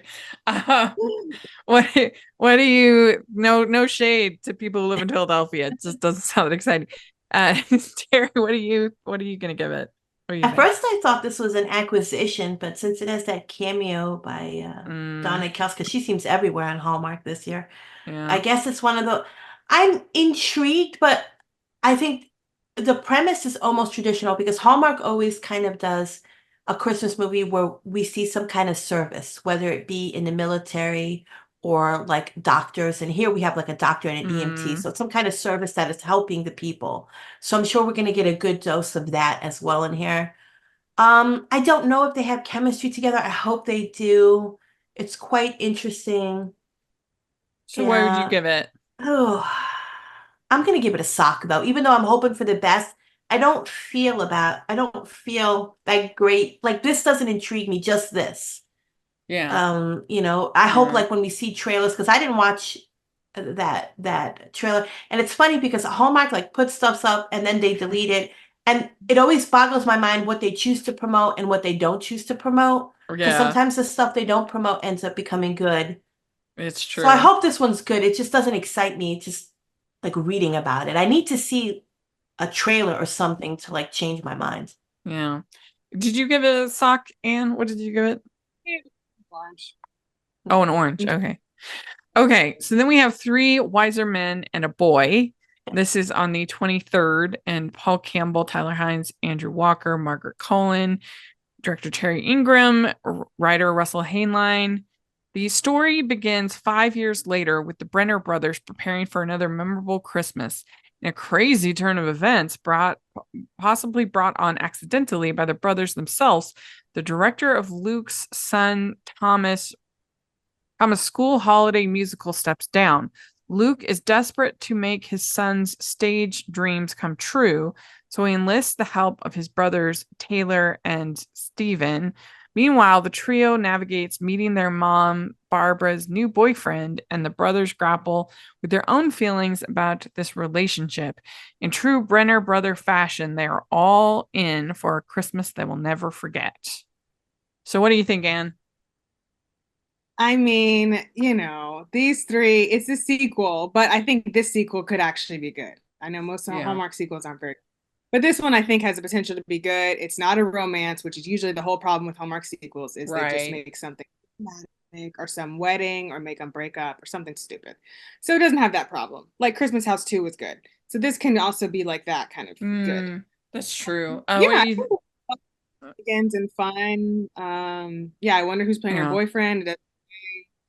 Russell's great. He writes fun stuff. So I'd give it Diamond Ring. I just Yeah. can't not. I think, yeah, it doesn't give me the romance phobia of sequels for Yeah. Hallmark. So that's Yeah, I my only thing. agree. I think it sounds fun and a good writer, good director. Obviously, the cast is great. It's hard to find much to not be excited about. And yeah, it's about these brothers more than about breaking up or the typical Hallmark sequel. So yeah, I agree. Diamond Ring for me. What do you think? What do you think, Terry? Oh, I really love the first one. I'm going to give this one a diamond ring. I'm hoping that it lives up. It's interesting too that Paul and Kimberly didn't come back to write this one, the sequel. They have new writers on it. Yeah, that's true. And I do love the fact that like Andrew Walker's character has adopted this boy. It is his son from the first movie. Like they became a family through that, which Yeah. I like that. It's like it is really like a found family. I do wonder if we're going to have the same love interests for the other brothers or if they're just Yeah. going to be single. That It's gonna does be that really Fiona doesn't and matter. Yeah. Allie if they Yeah, make it because back. they weren't the focus of the first film, like, so it doesn't really matter if they have the same, but it would Right. be interesting if they did continue in some form, like, but this sounds fun, and these guys worked really well together, so I have high hopes, and I think this might be like the highest rated movie this year. I think people are going to tune in for it. This or the Chiefs one. Yeah. Okay, so then we have To Have and To Holiday. This is on the 24th. Madeline Arthur and Robert Bazakoki. When Celeste gets engaged to Jason after just a few months of dating, her father and the couple's would-be officiant, Pastor Mark, insists on putting them through a pre-wedding boot camp filled with Christmas-themed challenges. As the couple grows stronger through the festive activities, Celeste considers following her dreams in the fashion industry. Meanwhile, Pastor Mark learns to trust his daughter's choices, leading to a heartwarming holiday season for the whole family. So I hate to poo-poo on the heartwarming holiday season, but this does not sound good, and I don't know either of these leads. So I'm gonna have to give this one a call. But what do you think, Anne? I just don't think it's just without seeing a promo or knowing a writer, it's just hard to see how they're going to take this. because it's like part of it sounds like Hallmark Channel. Then the last two sentences sounds like Hallmark Movies and Mysteries. So I'm like, what kind of movie is it gonna be? I don't really know. And Yeah, so I yeah, think this Madeline Arthur, she was the ghost in the 3-bed, 2-bath, 1 ghost. So I guess that's where we would have seen her before, but yeah, this is her first lead. And Mhm. I mean, I like her. She was into All the Boys as well as her Laura Jean's best friend. So I mean, I like her. Oh. Okay, not like that invested as her as a lead. I'm glad for her, but I'm not like, oh, I like her. Like I really, But yeah, I would give it a call. If you guys don't tell me it's good, I won't watch it. So Do you that's where I'm agree, Terry, or are you more hopeful? I think I'm going to give it a cold too because this feels like an acquisition, like a true blue Yeah, it does. acquisition. But on the EW article, it says it also stars Eric Close, so he must be the pastor guy. But I'm Oh, wondering if he directed this as well because he could be. directed quite a few Hallmark movies, like A Christmas Love Story, the Sugar Mhm. Plum Twist one. He did the second Graceland, Christmas at Graceland movie. Yeah, that's true. Actually, he did all the Graceland movies. He directed them. So he's worked with Hallmark before, so Yeah. he might be like the director as well. I don't know, but yeah, I this could is see an that. acquisition. Yeah, for sure this is an acquisition. So and you always got to worry about the acquisition. Sometimes, more Yeah. often. So you But calling it as well? I'm calling it. Yeah, Yeah, it just sounds like ugh. And it's right around, is this part of the Thanksgiving flush of movies or no? No, it's like the before. Okay. Sunday. Yeah. Yeah. So Okay. yeah, and then we Yeah, get it's into the before. Thanksgiving Yeah. and they're gonna Oh, kill yes, the me. 24th, It's gonna yeah. be death by movie. There's so many. We have Debbie Macomber's Joyful Mrs. Miracle. It's on the 28th. Stars Rachel Boston and Pascal Lemaitre Kipnis, and it's Nina Wyman as our writer. 3 adult siblings return to their childhood home at Christmas to honor their late grandmother's wishes and try to agree on new leadership for the family's company. Enter Annie Merkel, also known as Mrs. Miracle, who possesses an estate planner and uses her special brand of Christmas magic to help the family find common ground and rekindle their bonds. As the siblings try to sort things out, Charlotte also finds herself reconnecting with Austin, the mayor's caretaker and her first love. So this one for me, I would probably be calling this if it wasn't for Nina writing, and she did do the last one. But why is Rachel Boston playing Mrs. Miracle? That just seems very, very weird to me. Especially when you already have Caroline Rhea in the family. She's doing a movie this season for Hallmark. And it was good the last time. Why wouldn't you have her come back? It's so weird to me. And this just, I mean, family company drama of who's going to run the. Is this based on any? Because I have yet to read the Mrs. Miracle books, but is this based on any book? Because I think there's only 4, right? Well, that's what I thought, but they did add the Debbie May Combers to the Well, title. it's her property, so they probably had to get her permission because it's her copyright. In a sense, it would be her copyright, so they'd have to give her that. But I was so happy. I was so happy we were going to get another Mrs. Miracle. And then I was like, who's playing her? And I was like, Rachel Boston. Did they just young this up? It's not even a period piece. That sounds weird because she's an angel. It doesn't make sense. So, it doesn't make sense because she's supposed to be an older lady. Yeah, I don't think this is a book. I think they just gave Debbie McComber the credit. This is why they younged it up. Ugh. I don't know. How do you feel, Anne? Yeah, I think it's weird that they chose Rachel. It does sound like it's going to be dramatic. I think it's a very strange Thanksgiving Day pick. Because I'm like, don't you want to pick something that people are gonna? Last year they had what was it? The really fun movie. Yeah, this is like, that is a weird Thanksgiving pick. That's very weird. Yeah, I don't get it. I like Tanner. He's the only thing I like about this movie. Everything else is. Besides Nina, I do like Nina's writing, but yeah, this just seems. I don't know. Yeah, weird. Yeah, so we all agree, Cole.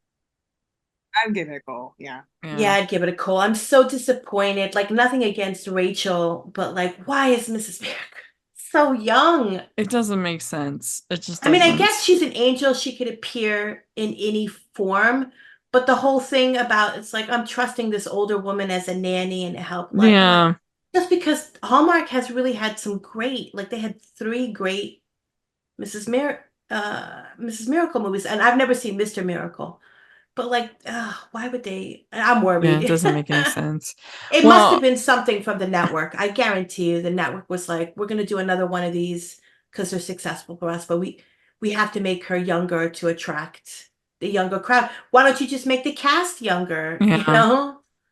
Ugh. Yeah, I mean, even for this story, it would make, because they're there for the grandmother's wishes to have an older woman like as Mrs. Miracle, like that would make sense for the story even. It's very weird. It's just very weird. Well, so then we have a 90s Christmas, this on the 29th. Ava Bourne and Chandler Massey and Kat Barrell is in this as well. Director Marnie Bannock. Workaholic lawyer Lucy is celebrating her promotion alone on Christmas Eve when a mysterious rideshare experience transports her back to 1999, reliving the holiday with her mom, sister, and best friend. Not to mention her high school crush. Lucy gets a second chance to understand where her relationships went wrong. Will this magical journey help her rewrite her future or leave her destined to be alone? So they love with these Chandler Massey making him the high school crush, which people come back to. And I can't say I blame them because he is very, I very can't fun. say I blame them. I don't know why they have to come back to him all the time. That kind of annoys me. I wouldn't leave. Wonderful. I wouldn't leave Chandler Massey. I guess the Cat Barrel's playing the sister. I guess. I would Uh, assume so, yeah. yeah. And so yeah, this one sounds pretty fun. I give this one an orange. What do you think, Anne? Yeah, I want to see how they're going to take the 90s vibe. Hopefully they do it well because Yeah. Hallmark people, one of them were born in the 90s and we want to see the 90s represented well. And I mean, 1999 was my first year of college, so it's That is real not a year nostalgia. I would like, yeah, that is not a year that I would like to go back to personally. The biggest question that I have though for this, Rachel, will Hallmark shell out for a 20 to 30-second clip, maybe 15 seconds of Prince's song? Will they shell it out? Uh-huh. I don't They think probably so. can't afford it now. Yeah. I don't know about this one, Rachel. I have. it's hard to know for this one. I'm not sure. Yeah. I mean, It Chandler like- is. Massey's forever playing that high school guy, you Yeah. know, even in his soap days. But I don't know. I'd like to see a trailer. I'm kind of iffy on this. Yeah. I'd gonna give it a sock it? sock though. Yeah. Yeah, I'm gonna sock it. A hopeful sock. It has a happy face on it. Did Yeah. you give it a sock, Anne? I think I'll give it like cute Christmas socks with like Christmas trees on it or something. I want, Yeah. I'm not sure. Okay, so then we have Deck the Walls, and this is on the 29th, and it stars Ashley Greene and Wes Brown, writer Tracy Andreen. Rose is a Chicago-based interior designer whose brother Sal is responsible for a Christmas charity house flip back in their suburban Ohio hometown. When a budget crisis puts this important project in danger, Rose reluctantly returns during the holidays to try and save the day. Not ready to face the ghosts of her past, Rose's plan is to get in and get it done and get out ASAP. But before she knows it, she's face to face with Bryson, her brother's best friend contractor, who just so happens to be the bane of Rose's youth.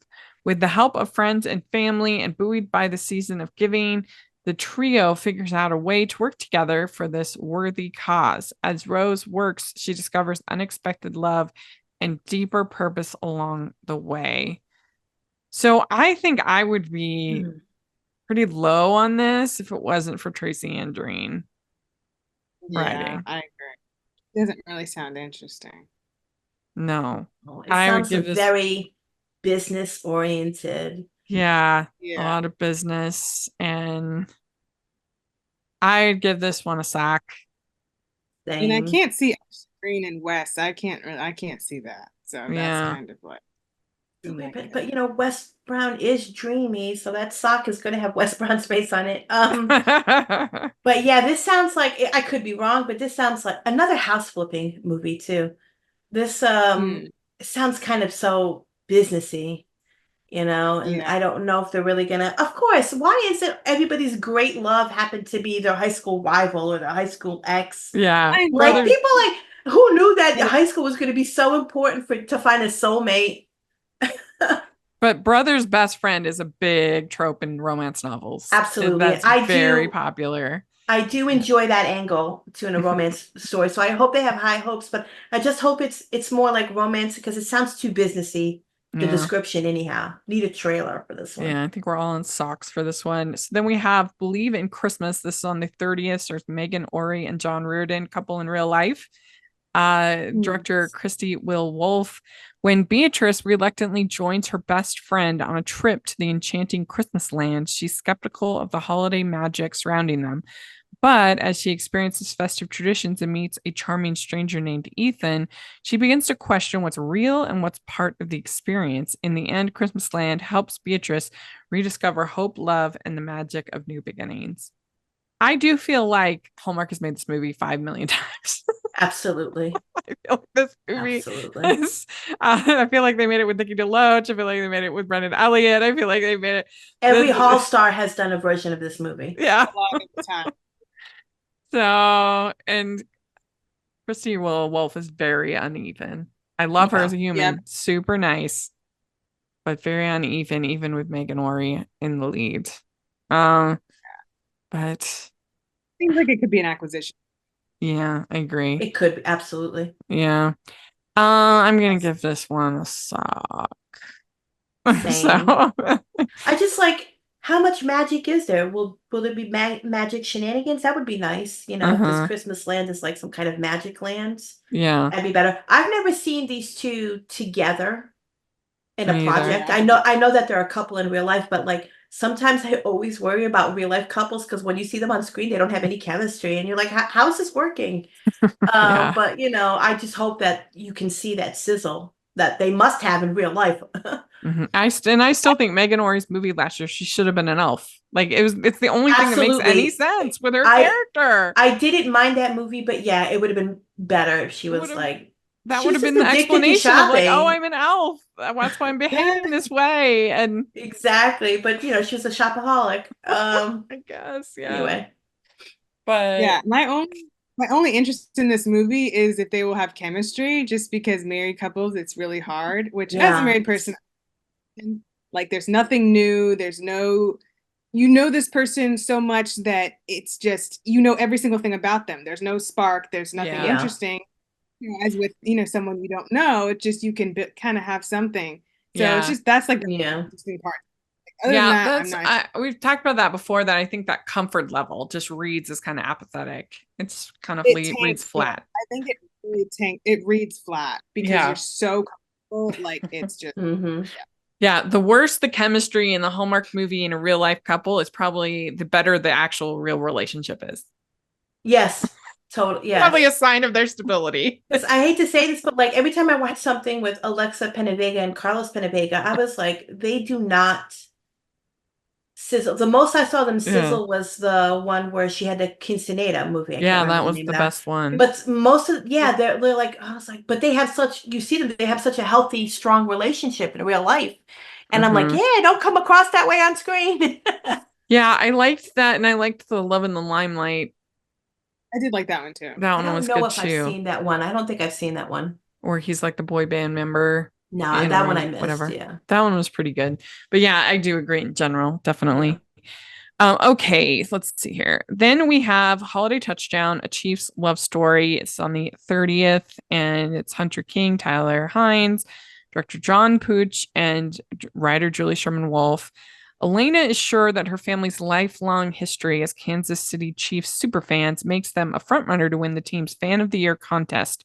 Derek, director of fan engagement, is tasked with evaluating how Elena and her family stack up against the other two finalists. As the pair spends time together, it's clear there's a spark between them, but when her grandfather's vintage Chiefs good luck winter hat goes missing, Elena begins to doubt everything she's believed about fate, destiny, and even questions her future with Derek, unless that is a little Christmas magic can throw a Hail Mary.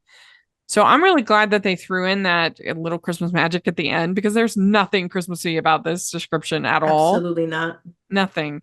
It's just set at Christmas mostly. Yeah, it's just set at Christmas.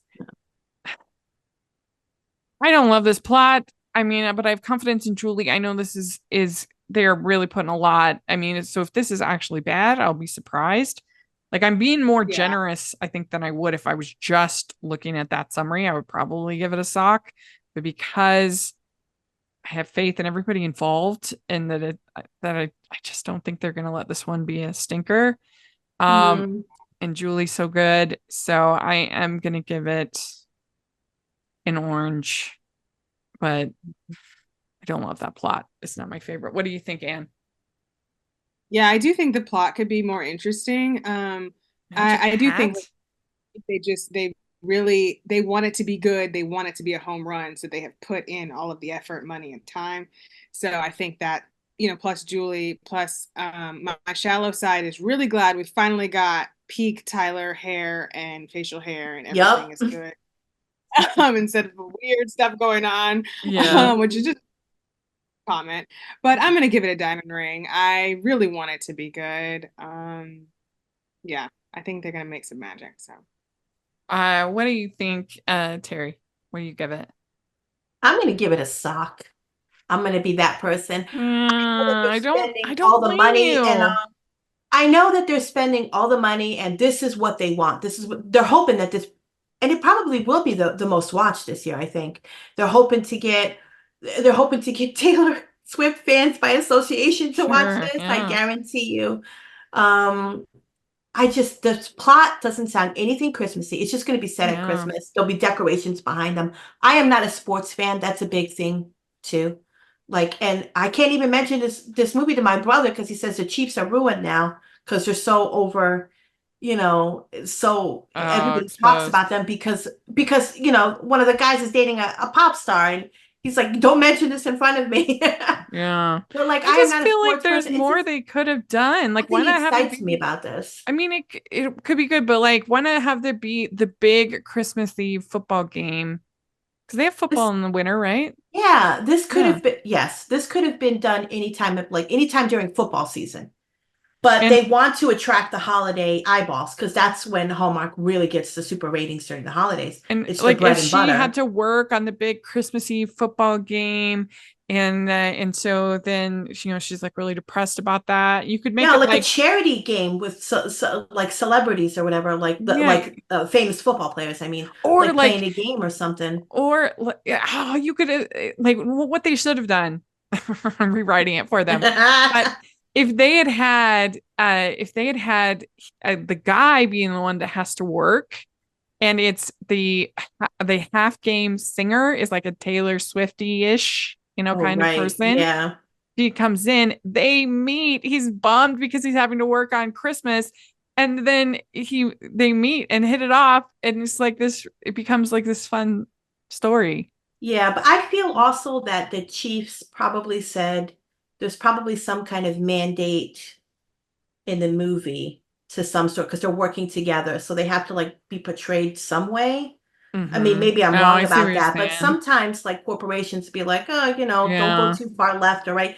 So like even though, we got a good writer of it, she still might have had constraints to work within it. Maybe I'm Yeah, wrong about that. Who knows? But I just feel that would like make this is sense. I don't know what if Hallmark is doing anything special for the 15th anniversary. Well, it's I not don't even just the know. Chiefs. I think this movie is being made with NFL Films, Exactly. So I'm saying like NFL is the whole definitely telling NFL. you, right. So there's a mandate here somewhere for Yeah. them to work together. And listen, I would take that opportunity too, because this will get ratings. And I don't know if this is the big shebang for the 15th, year, but I don't have high hopes, but I hope I enjoy it so much. But Yeah. nothing of I this, don't even when they blame first you. announced it, what was funny was the fake trailer to the fake movie that they did earlier this Oh year, yeah. yeah. with Janelle Yeah. Parrish and Tyler. And that's where they got inspired. That did so well. They were like, let's make a full blown. I love Hunter King. I've loved her since her soap days. Well, I'm But telling you, that would have been a funner movie than what this was. Hallmark, if you do a follow-up movie, if this becomes like a time for me to come home for Christmas All series, and right, there's because like that's done. multiple, which we're not getting one of those this season, thank goodness. Then my idea, write it down. Yeah. That's a good idea. Yeah, it sounds so by the books, by the numbers. Mhm. Mm. Yeah. I hope I'm wrong. Yeah, I mean, it really does. And just not enough Christmas. There's not like Christmas hardly at all. No. Magical And Christmas hat. sometimes And What? it's in the past, they have pushed these movies, and then you watch them, and they were like, they weren't good. What are they talking about? But it's like this is their big getter. They have hopes for Yeah. this one, but I do not. I'm going to Mm. be pessimistic. Yeah, I get it. Okay. We'd like to take a second and thank our sponsor for this episode of the podcast. It's Harpeth Road Press and New York Times bestselling author Terry Wilson's new book, Once Upon a Royal Christmas. This charming Christmas royal romance will be the perfect escapism for this holiday season. Gracie Clark, who spends most of her time playing a princess at children's parties, might just have the Christmas of her lifetime this year. She's won a contest, the opportunity to star in Prince Nicholas of San Glycera's annual Ice Village festivities, and accompany the royal family to holiday events. Prince Nicholas, however, isn't as excited. An absolutely wonderful fairy tale escape from Terry Wilson that will have you believing in Christmas magic. You can pick up Once Upon a Royal Christmas anywhere where you shop for books or use the affiliate link below. That's Once Upon a Royal Christmas. We know you'll love it. And we have the finish line. This is on the 1st. And this stars Kim Matula and Bo Markov, director Dustin Reichert. He actually directed both of these next two. And it's inspired by her father's acclaimed legacy in dog sled racing. Anya decides to follow in his footsteps. After his passing, she heads to Finland to participate in the 40th annual Jaldauraha race, her father's final race when he fell short of the victory. Following an injury to her lead dog during the qualifying race, Anya finds herself partnered with a new canine companion owned by journalist and former racer Cole, who aims to pen a story about her journey. Struggling to build trust with her new dog and facing her father's rival Monty, Anya must navigate many challenges as she strives to win the race. There's literally nothing about Christmas in this at all. Like, this is... There's no Christmas. The poster has zero Christmas. Yeah. It's like the most movie. It should have Oh, been I a haven't winter- seen the poster yet. This is R.I.P. Winterfest. Like, this should have been a Winterfest movie. They should have made it Winterfest since they make nothing winter Yeah. themed. This winter movie they actually have. Yeah. Oh, well, I haven't seen the poster for this one. And I am I'm excited for Kim Matula because she's in the new Saturday Night movie about the first episode of Saturday Night Live. She's playing Jane Curtin. Ooh, And, nice. and that's going to be a big buzzy movie, so I'm really thrilled for her about that. But you love her since her soap days. Yeah, she's so yeah, good. so But that's you're right. exciting for movie her to be in a big movie. This movie is like I like to call these fake Christmas movies. They're just set at Christmas, but they're not Yeah. about Christmas. Mm-hmm. So it could be fun enough, but not really. Yeah, not. I give this one. I give this one a sock. What do you think, Anne? I'm gonna give it an orange sock. I do like the leads. Loved Balto as a kid. It was my favorite movie. Even though it's all a lie, don't believe any of it. He did not win. Balto is full of false. How dare they? Watch, no, seriously, there's a movie that they did on Disney Plus. What was it called with William? Shoot, now my brain is. Anyway, they did a whole movie that was basically like ended up discrediting Balto on Disney Plus. Yeah, with Willem Dafoe in it. I was like, the truth had to come out. Yeah. I think I would actually like this movie better if it was Winterfest because it's like I would be like excited about one Winterfest movie, but because it's Christmas, it seems not Christmassy at all. Togo is the movie I was thinking of. It's called Togo. Yes. Yeah. Okay. Yeah, I'll give it a sock. I like these people. Same. Right. I like dogs. Yeah. I do like both of them as well. And it'll probably be pretty. It seems like it was actually shot in Finland. The guy playing the rival, I wouldn't even guess to pronounce his name. Oh my gosh. It's got a lot of accents and I don't finish. So I'm looking forward to that, to have it like I don't think we've had a movie in Finland in Hallmark. I don't think so. Believe so. Yeah. So that'll be fun. Yeah. What do you give it, Terry? I'll give it a sock too. I like Kim Matula. Man, she doesn't even like in the picture here. There's not even like a Christmas tree on that slide. It's like a little like sticker or something. So I mean, I'm just hoping like as a sightseeing movie, as a travel movie, we, because Finland's beautiful. I hope we get some nice location shots at least. But Snow does not equal Christmas. that is true. That is what people need to That is learn. not. No, it's not. Okay, so we have the Christmas Quest. This is also on the first. Lisa Sperr, Christopher Plaha. It's also directed by Dustin Reichert. An archaeologist and her ex-husband, an expert in ancient Norse languages, are sent to Iceland at Christmas time to search for the legendary treasure of the Yule lads. When others join in the hunt, the pair find themselves swept into a thrilling adventure as they race to keep it from falling into the wrong hands. So I do think it's kind of funny that Hallmark has decided that their go-to adventure guy is Christopher Plaha. Yes. Thank Way to you. go. This is a great pairing. Yes. I'm super excited. I think this sounds really fun. This is probably my most anticipated of the season. I think Really? I love both. Oh. Yeah, I think they'll have good chemistry. I love both of them, and it sounds Iceland at Christmas time and legendary treasure of the Yule lads. So I'm giving this Diamond Ring. I think it sounds fun. It sounds like you're not as high on it, Anne. Well, I'm surprised out of 40 movies that this is your most anticipated. I mean, that's a statement. That's a part. It is for me too. I don't know what I would have thought. I'm surprised at this one. No, I think Palaha, he's good at creating chemistry. Yeah. I just like him as a lot. I like Lacey. We get to go back to Iceland. Second chance marriage, thing going on. I'm all for that. So yeah, I think I would give it a diamond ring. I think it sounds good. Mm-hmm. You agree, Terry? I do. I also give it a diamond ring. This is my most anticipated too. I love it. It's Iceland. They're archaeologists. They're a divorced couple, so we get a second chance romance here. There's a treasure hunt. Yeah. Hopefully you can't go wrong with this one. Okay, so then we have Private Princess Christmas. This is on the 6th. Ali Scobie and Derek Klena, director Paul Ziller. V, better known as Princess Violet of Wingravia. Oh boy. Adores the privileges of being a royal, if none of the responsibilities. After being disappointed by V one too many times, the queen decides to test her daughter's mettle once and for all and issues an ultimatum. V must pass a vigorous leadership boot camp in Colorado or lose the throne to her uncle.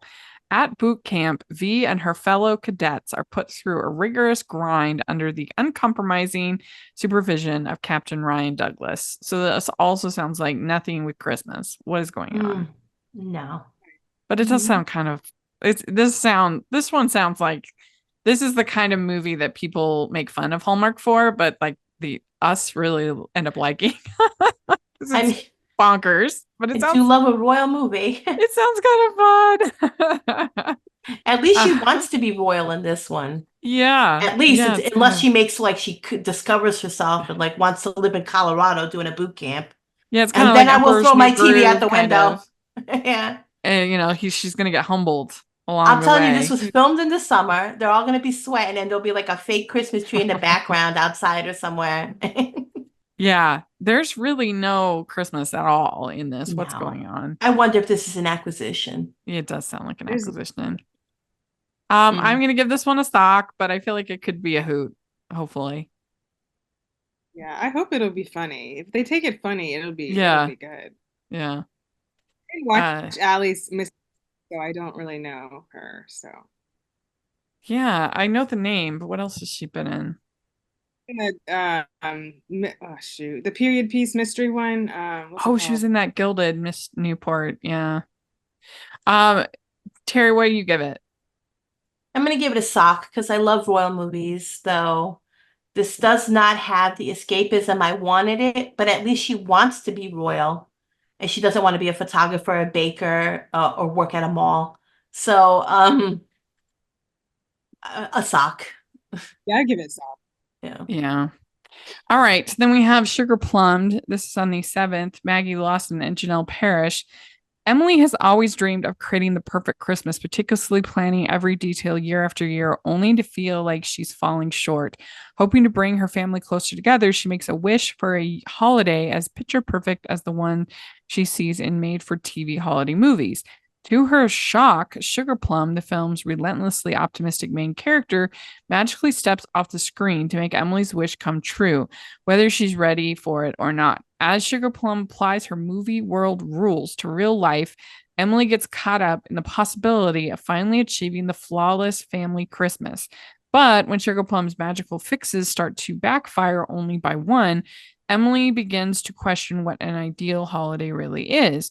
With time running out, Emily and Sugar Plum find themselves on a heartwarming adventure, one that just might amount to an entirely different kind of Christmas time perfection. My big question with this one is this an LGBTQ? Is this a are they I in don't think so. are they in love? No. Emily and Sugar Plum find themselves on a heartwarming No, adventure? because she looks like to be.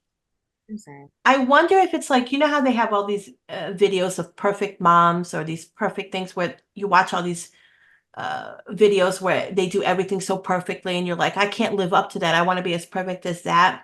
She sounds like somebody she's watching on TV or No, something. that is true. She is the but lead protagonist I of don't think so. So she's relentlessly optimistic main character, steps off the screen. Weird. But with time running out, Emily and Mhm. Sugar Plum find themselves on a heartwarming adventure, one that might just amount to an entirely different kind of Christmas time. Yeah, but So- if she's so not maybe- real, Yeah, I Maybe. mean, but we've had that happen before where a fictional character like becomes real. but why would they not say this is an LGBT Yeah, I like think story? because I mean, they're so lacking. It seems like a missed opportunity. If it True. is, it's just like, why there's didn't they- no other male listed anywhere It's in the true. description. So what would it be? So I mean, why hide it then? Yeah, it I don't seems- know. This is weird kind of I feel like this isn't done filming maybe. I don't know. yeah, I could see I think that. they a couple weeks ago. So Because there isn't any this season except for on Hallmark Plus. All of the with like the Cherry Lane and holidays and things like that. That's the only from Hallmark this season with any kind of diversity in that way. And this is the only one that I was like, well, maybe, but I doubt I it. But mean- it could be. yeah, I doubt it because the ages don't match either. Not that they match Mm. ages all. Maggie, she's older than Janelle. Yeah, a lot older.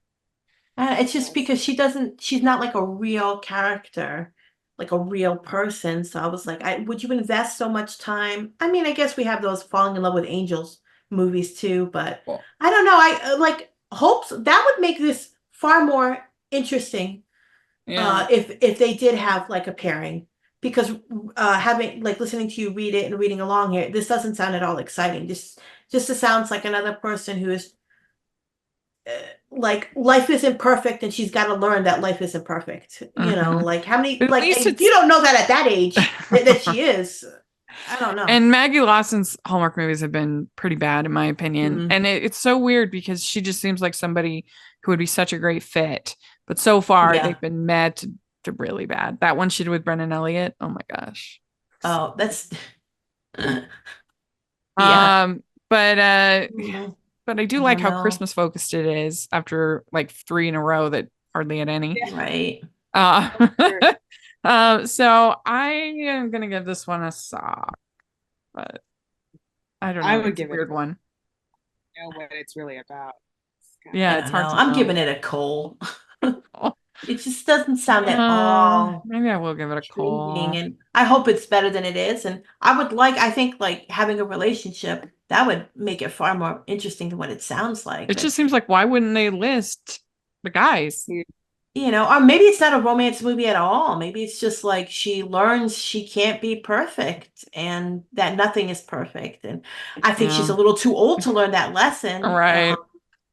Yeah, this ain't no Christmas perfection, and we already got that. You know, We I already mean, got that unless great movie. unless she was like that was her job and she had a show, you know, that she had to make everything. But she Mhm. just seems like somebody. She seems like a Just the way party it's written, it diva. makes Like, it sound like they fall in love to me. yeah, it's But I know, and it's like a party planning movie, and I'm like, oh, these party planning movies, they're the bane of the Christmas.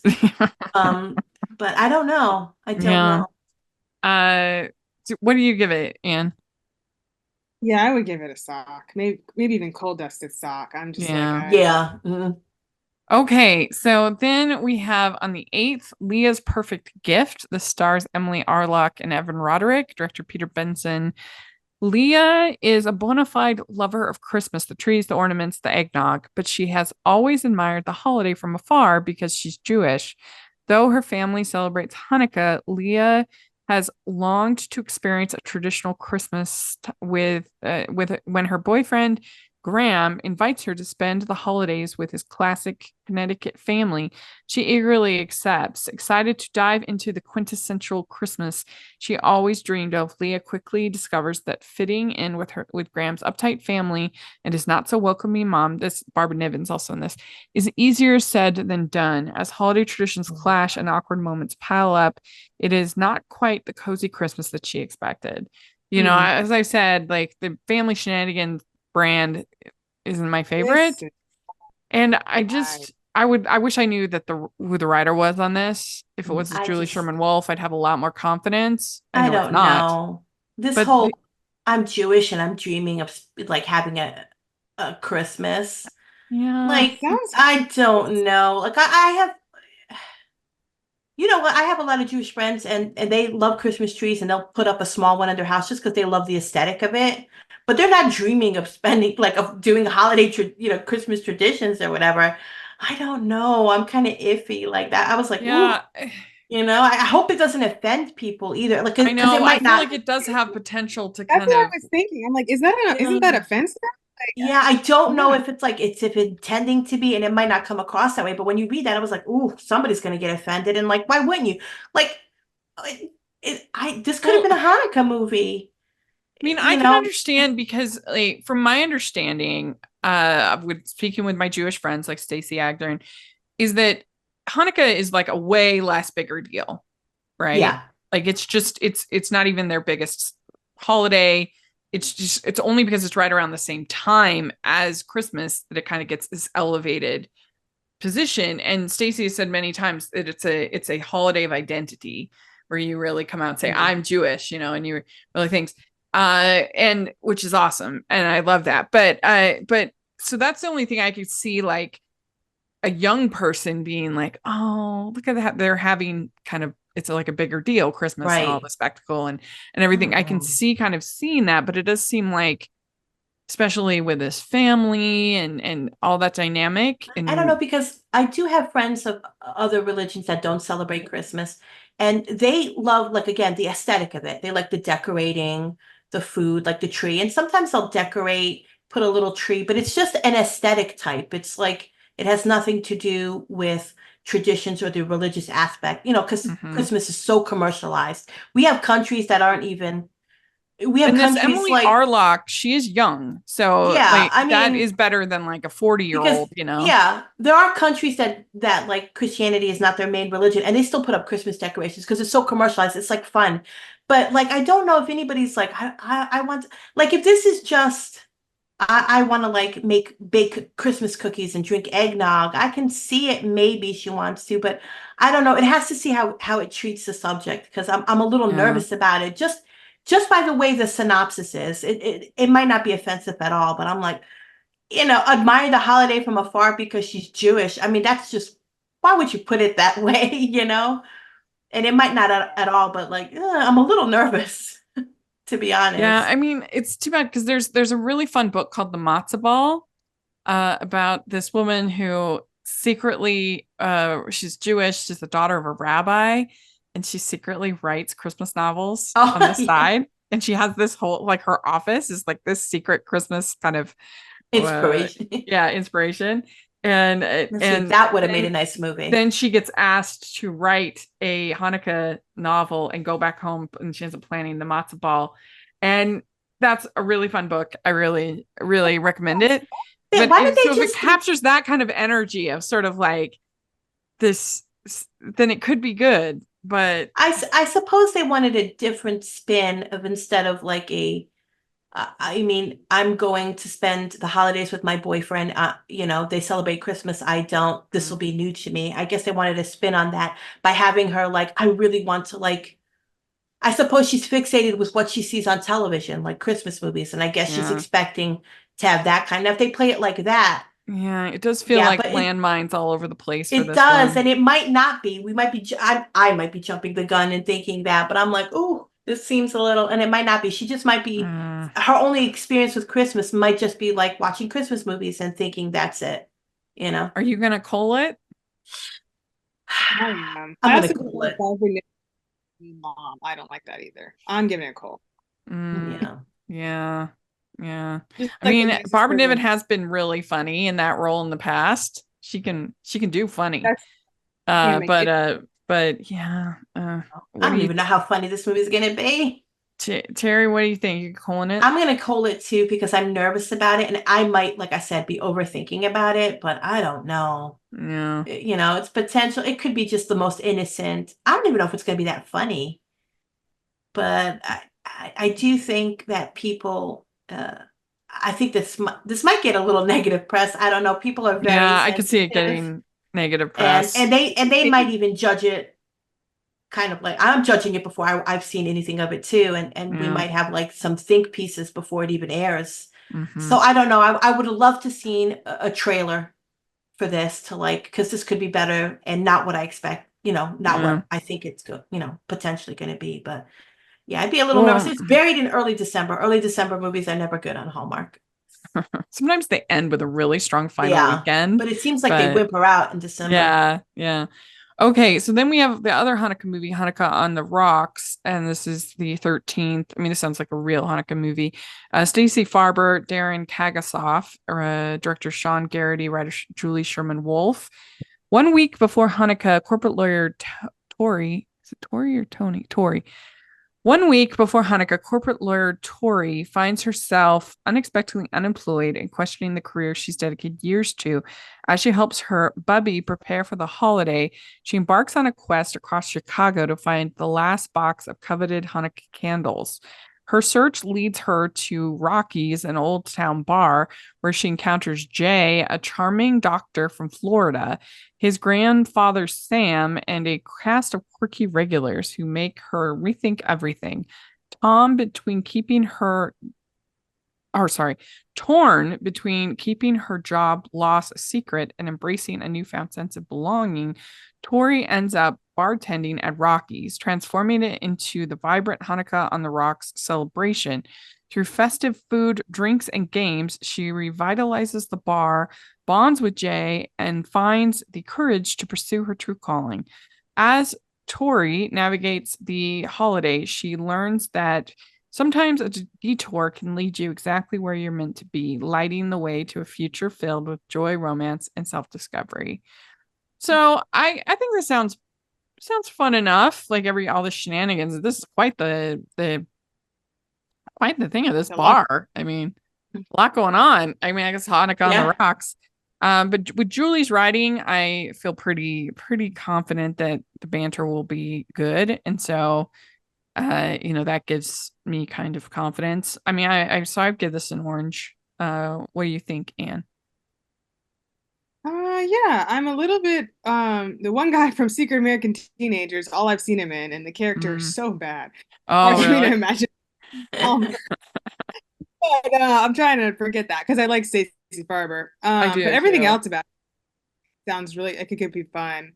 Round and Round was so good. It's hard to think anything would ever compare to that. But, Yeah, that was this really was good. fun, and Julie's a good writer. So Well, I'll and give it also her Hanukkah on the Rye.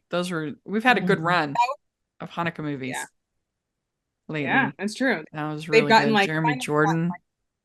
better. Yeah. Yeah. Yeah. You gonna give an orange or sock? Orange. What about you, Terry? I'm going to give this one an orange. This one sounds fun because there's nothing worse than losing your job during the holidays. Yeah. And this is just her finding a new path.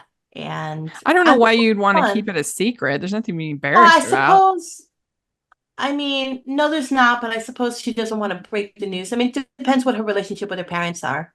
And if she's just like, I don't want to have them worry about it when we have all this planning to do, like during the holidays or whatever.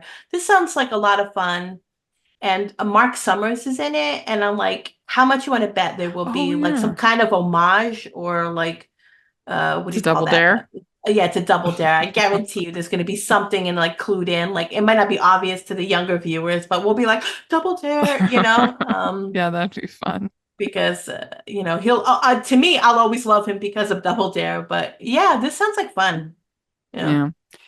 All right. So then we have the Santa Claus. This is on the 14th. It stars Kimberly Sested and Benjamin Ayers, director Lucy Guest, and writer Russell Hainline. Kate finds herself reluctantly taking over her father's once acclaimed and now struggling Santa school. In the weeks leading up to Christmas and the school's next session, Kate and her new coworker Dan discover who they believe to be the real Santa Claus, lost and without his memories after his sled steered off course and crashed near the school. They decide to help him remember who he is by inviting him to participate in the intense Santa training program.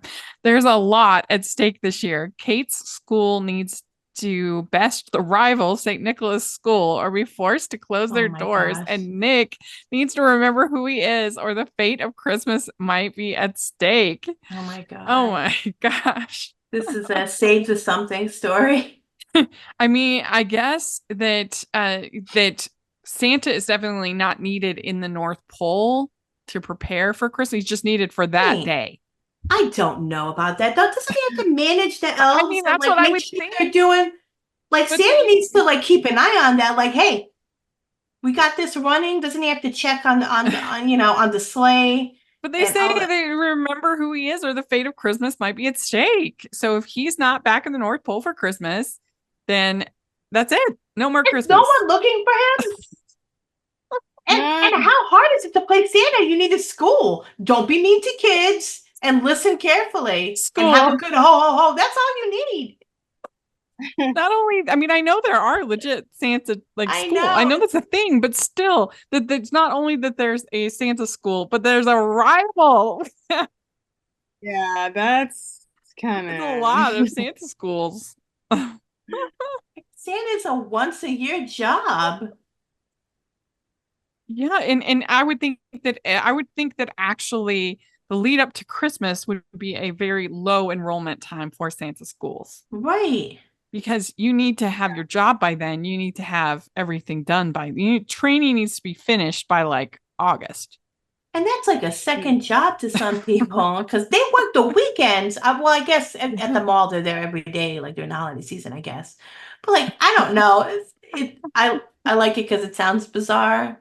Yeah. I also love how they don't have the actor listed to Santa Claus because Hallmark is like, no, Santa's going to be making an appearance in all our movies. And I was like, it's just a guy you hired, it ain't real Santa Claus. Maybe he's trying to remember who he is. Because I really like how they have and Nick in parentheses Santa Claus, like over here, like the rival St. Nicholas School. I do like Russell so much. That's good. And I like both these actors. It sounds fun. Yeah, it does sound fun. So I think he'll write it fun. Yeah, I will give this a nice sock. What do you say, Anne? I'll give it a Cuties orange. Only because Russell. Yeah. What do you think, Terry?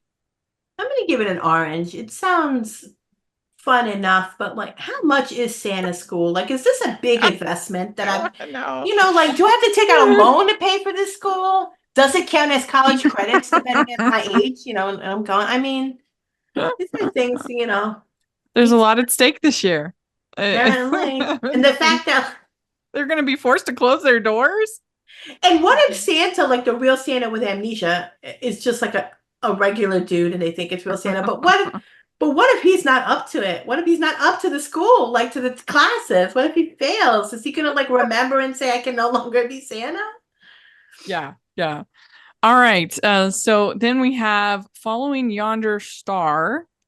This is on the 15th. Brooke D'Orsay, John Brotherton, director Jeff Beasley. Abby, once celebrated for her role as an inspirational mother on TV, is finding her real life in shambles after dealing with scandal. She retreats to a luxury Vermont resort for Christmas, only to find herself without a room due to a booking mishap. All the local hotels are booked up due to a rare astronomical event. A beautiful star, said to mirror the Star of Bethlehem, will appear on Christmas Eve. Thankfully, Abby finds a room at a quaint B&B owned by Tom, who is also a high school astronomy teacher. Since his wife's passing, Tom has taken a lot of extra responsibilities, including running the inn and directing the local church's Christmas pageant. Empathizing with Tom, Abby offers to help with the pageant and various activities around the inn and finds herself enjoying both the projects and Tom's company. Through newfound community, family, and love, Abby discovers that home sometimes comes in the most unexpected ways. And so this is a Dayspring movie. Yeah. And I do have to say the Dayspring movies have been way better than I expected them to be. They have, I think, pretty much all been watchable. And certainly a huge step up from the Godwinks, in my opinion. Oof. But nevertheless, this one doesn't sound great to me. And it's been a long time since I really liked a Brooke D'Orsay movie. Same. She's been pretty bad for a long time. So it's hard to be super excited about this one. What do you think, Anne? Yeah, I didn't, Rachel knows, I didn't watch the Daystrom movie last year. I just really, and I don't like they're mentioning it here again. It's giving me a bad taste in my mouth. Why do we have to like say it's a Daystrom movie and it's like there's no room left in the end thing? I just think that's a gimmick. Yeah. Mm. That's true. So unauthentic and gross. I just didn't like the way it felt, so I didn't watch that movie. I was like, this is so cliche. And I don't like they have to mention it here. Like it's not even important here. Like why are you mentioning it? Like what? Why does the lead have to have something in common with Mary and Joseph that there's no place to sleep? Like I don't get it. Like really, except for Dickens of a Holiday, that like Brooke D'Orsay, it's a bloodbath. I mean, it's just one terrible movie after another. Besides that one, bad. Yeah, bad. Mm-hmm. So I can't. I'm gonna call this. Sorry, all involved. I mean, Terry, this is like they needed a Dayspring movie, with some religious overtones, so they just splashed some stuff on it. Because right away, like, oh, I can't get room at the inn. Clock, there's we're gonna have an event just like the Star of Bethlehem. Clock, fill that in. Like, he's directing the church play. Clock. Oh, that's enough religion for us to cover. Yeah. If you're going to, this is my big. If you're going to go that way, if you're going to do a more holiday movie, more centric on religious, the religious part of it, then go for it.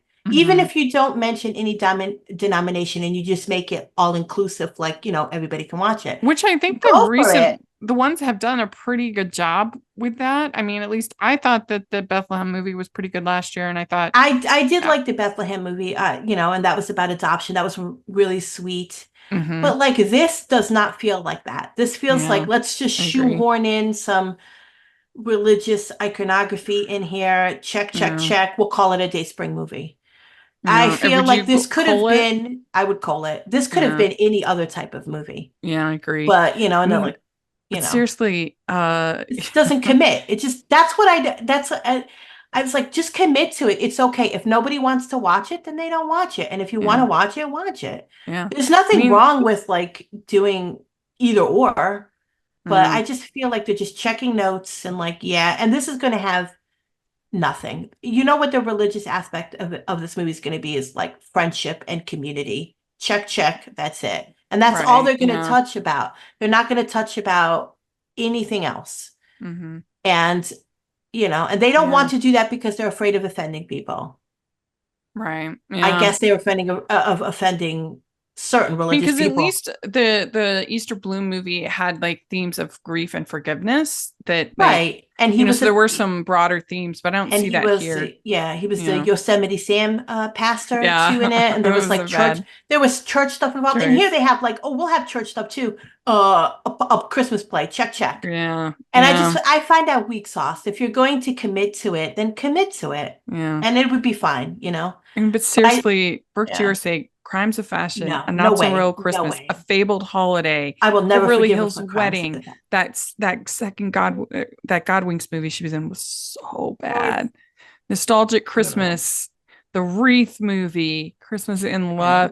I mean, it's bad. She like the minute I saw her name in it, I was like, oh no, she's been having a tough time. Like, girl, get a new agent.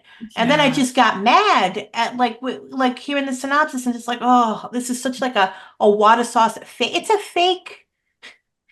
fake religious movie. Yeah, And I'm like, agree. it could have been any type of like any type. It's just like check the Hmm. list so we can make at least one, Yeah. religious. Like put a little bit more effort into it. Like finally they're making good Hanukkah movies. They're putting some effort into it. Put a little bit more effort into, at least for this one doesn't sound like, Yeah. this is the most basic of basics. Yeah. And they'll just be like, and these movies always make me laugh. They're like, what are you? I'm a Christian. That's it. Like there's no Right. denomination, like, Right. which is fine, it can be universal, but it's like check so we don't offend anybody Hmm. or. But I'm offended. How about that? Well, I last really am. one, we have Happy Holidays. This on the 21st. Oh It's boy. Jessica Lowndes and the winner of Finding Mr. Christmas, which is fun. I think that's fun. They're doing that. That's so Director fun. Terry Ingram, and it's Mia, a meticulous webpage editor for the Seattle Tourism Board, finds herself unexpectedly navigating the holidays alone. As the only one working, she's drawn into an unusual encounter when she encounters a stray dog. Unsure how to handle the situation, she crosses paths with Max, a dog shelter owner. Mia agrees to let Max's ailing dog find solace with her newfound companion in exchange for Max showing her the hidden gems of Seattle. Through their journey together, they both step out of their comfort zones, discovering new perspectives and forming a meaningful connection. So, evidently, we're going to find out the hidden gems of both Philadelphia and Seattle this season. Via Vancouver, probably. Yeah. I mean, I'm most excited about obviously just to see how this winter does. I think that's interesting, and it's Yeah, nice to have Jessica that'll back. So I'm gonna give it a I'll probably give it like a cuties orange. It doesn't sound that great, the plot, but I don't know, the other stuff makes me kind of intrigued. What do you think, Anne? I would give it Christmas socks. I mean, it'll depend on the Yeah. winner and how good. It just depends. That's what we don't know. So, but yeah, I think it's fun just knowing like, okay, the last movie is gonna have whoever we see win this, show. So, Yeah. What do you think, Terry? Cole. I'm straight up giving it a Oh. Cole. It's a dog movie. And no, this does not at all sound interesting. They're gonna end Christmas on this. And I love a conspiracy theory, and in my mind it's like I wonder if like they already knew who the winner was, and like that whole show is like fake or whatever. Like because I was like, are they like when was that show filmed? When did they decide it? When is this Christmas movie being, filmed, or is it filming now? And my mind is like, it's all fake. It's all a conspiracy, which probably makes it more fun. But I am most intrigued that this is Jessica Loudness's first Christmas movie back since she left Hallmark and signed that exclusive with GAC like 2 years ago. So Yeah. she's the first star who left and has come back. And that is what interests me the most in this movie, because I'm like, who else will come back? Because all those contracts are probably expired by now. Yeah.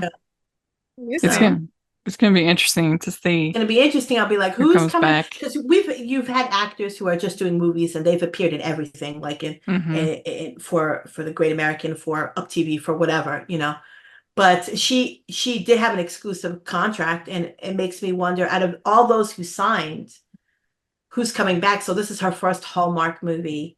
And they kind of wasted her over there anyway, because she didn't do any movies for them anyway. So it was probably the money was probably good, but Yeah, I work-wise, think it she did probably some. I wasn't haven't great. kept track, but yeah, it None of them were good, Rachel. I no, will oh, admit. for I sure. did not watch them during the holiday season. I think one popped up on Amazon and one popped up on Peacock, and I was like, "Oh, I don't even know these existed," and they were not good because she did one with Paul Green, and I Oh didn't even yeah. know that that was their movie until Mm. the logo popped up, and I was like, "Oh, I saw that on Peacock." Yeah, And well, so, we will you see. know, So there we go. That is our preview of Countdown to Christmas for 2024. Let us know what you think. Are you more excited about some than others? Put it in the comment section or on Twitter. And Anne, how can people find you?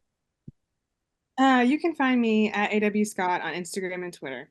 Great. And Terry? I'm on Twitter at Flurry Heaven. Great. And you can find me at Rachel's Reviews, all over social media, iTunes, YouTube, and on Rotten Tomatoes. Check that out. Also, make sure you're following the podcast, Hallmarkies Pod, Hallmarkies Podcast, all over social media. If you're listening on iTunes, please leave your ratings and reviews 5 stars. It really, really helps us a lot, especially during this holiday season, people to find us.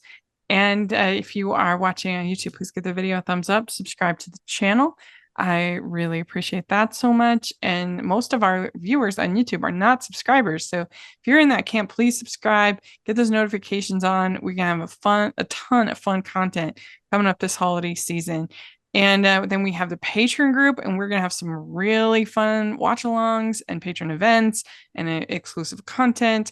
Lots of good stuff coming up. So please check out that Patreon and the merch store. I've already started planning with Jessica some really fun Christmas inspired designs. So take a look. We've got some good ones up there from all over the year. So check out our TeePublic merch store. We really appreciate that. And Merry Christmas, everybody. Bye. Bye.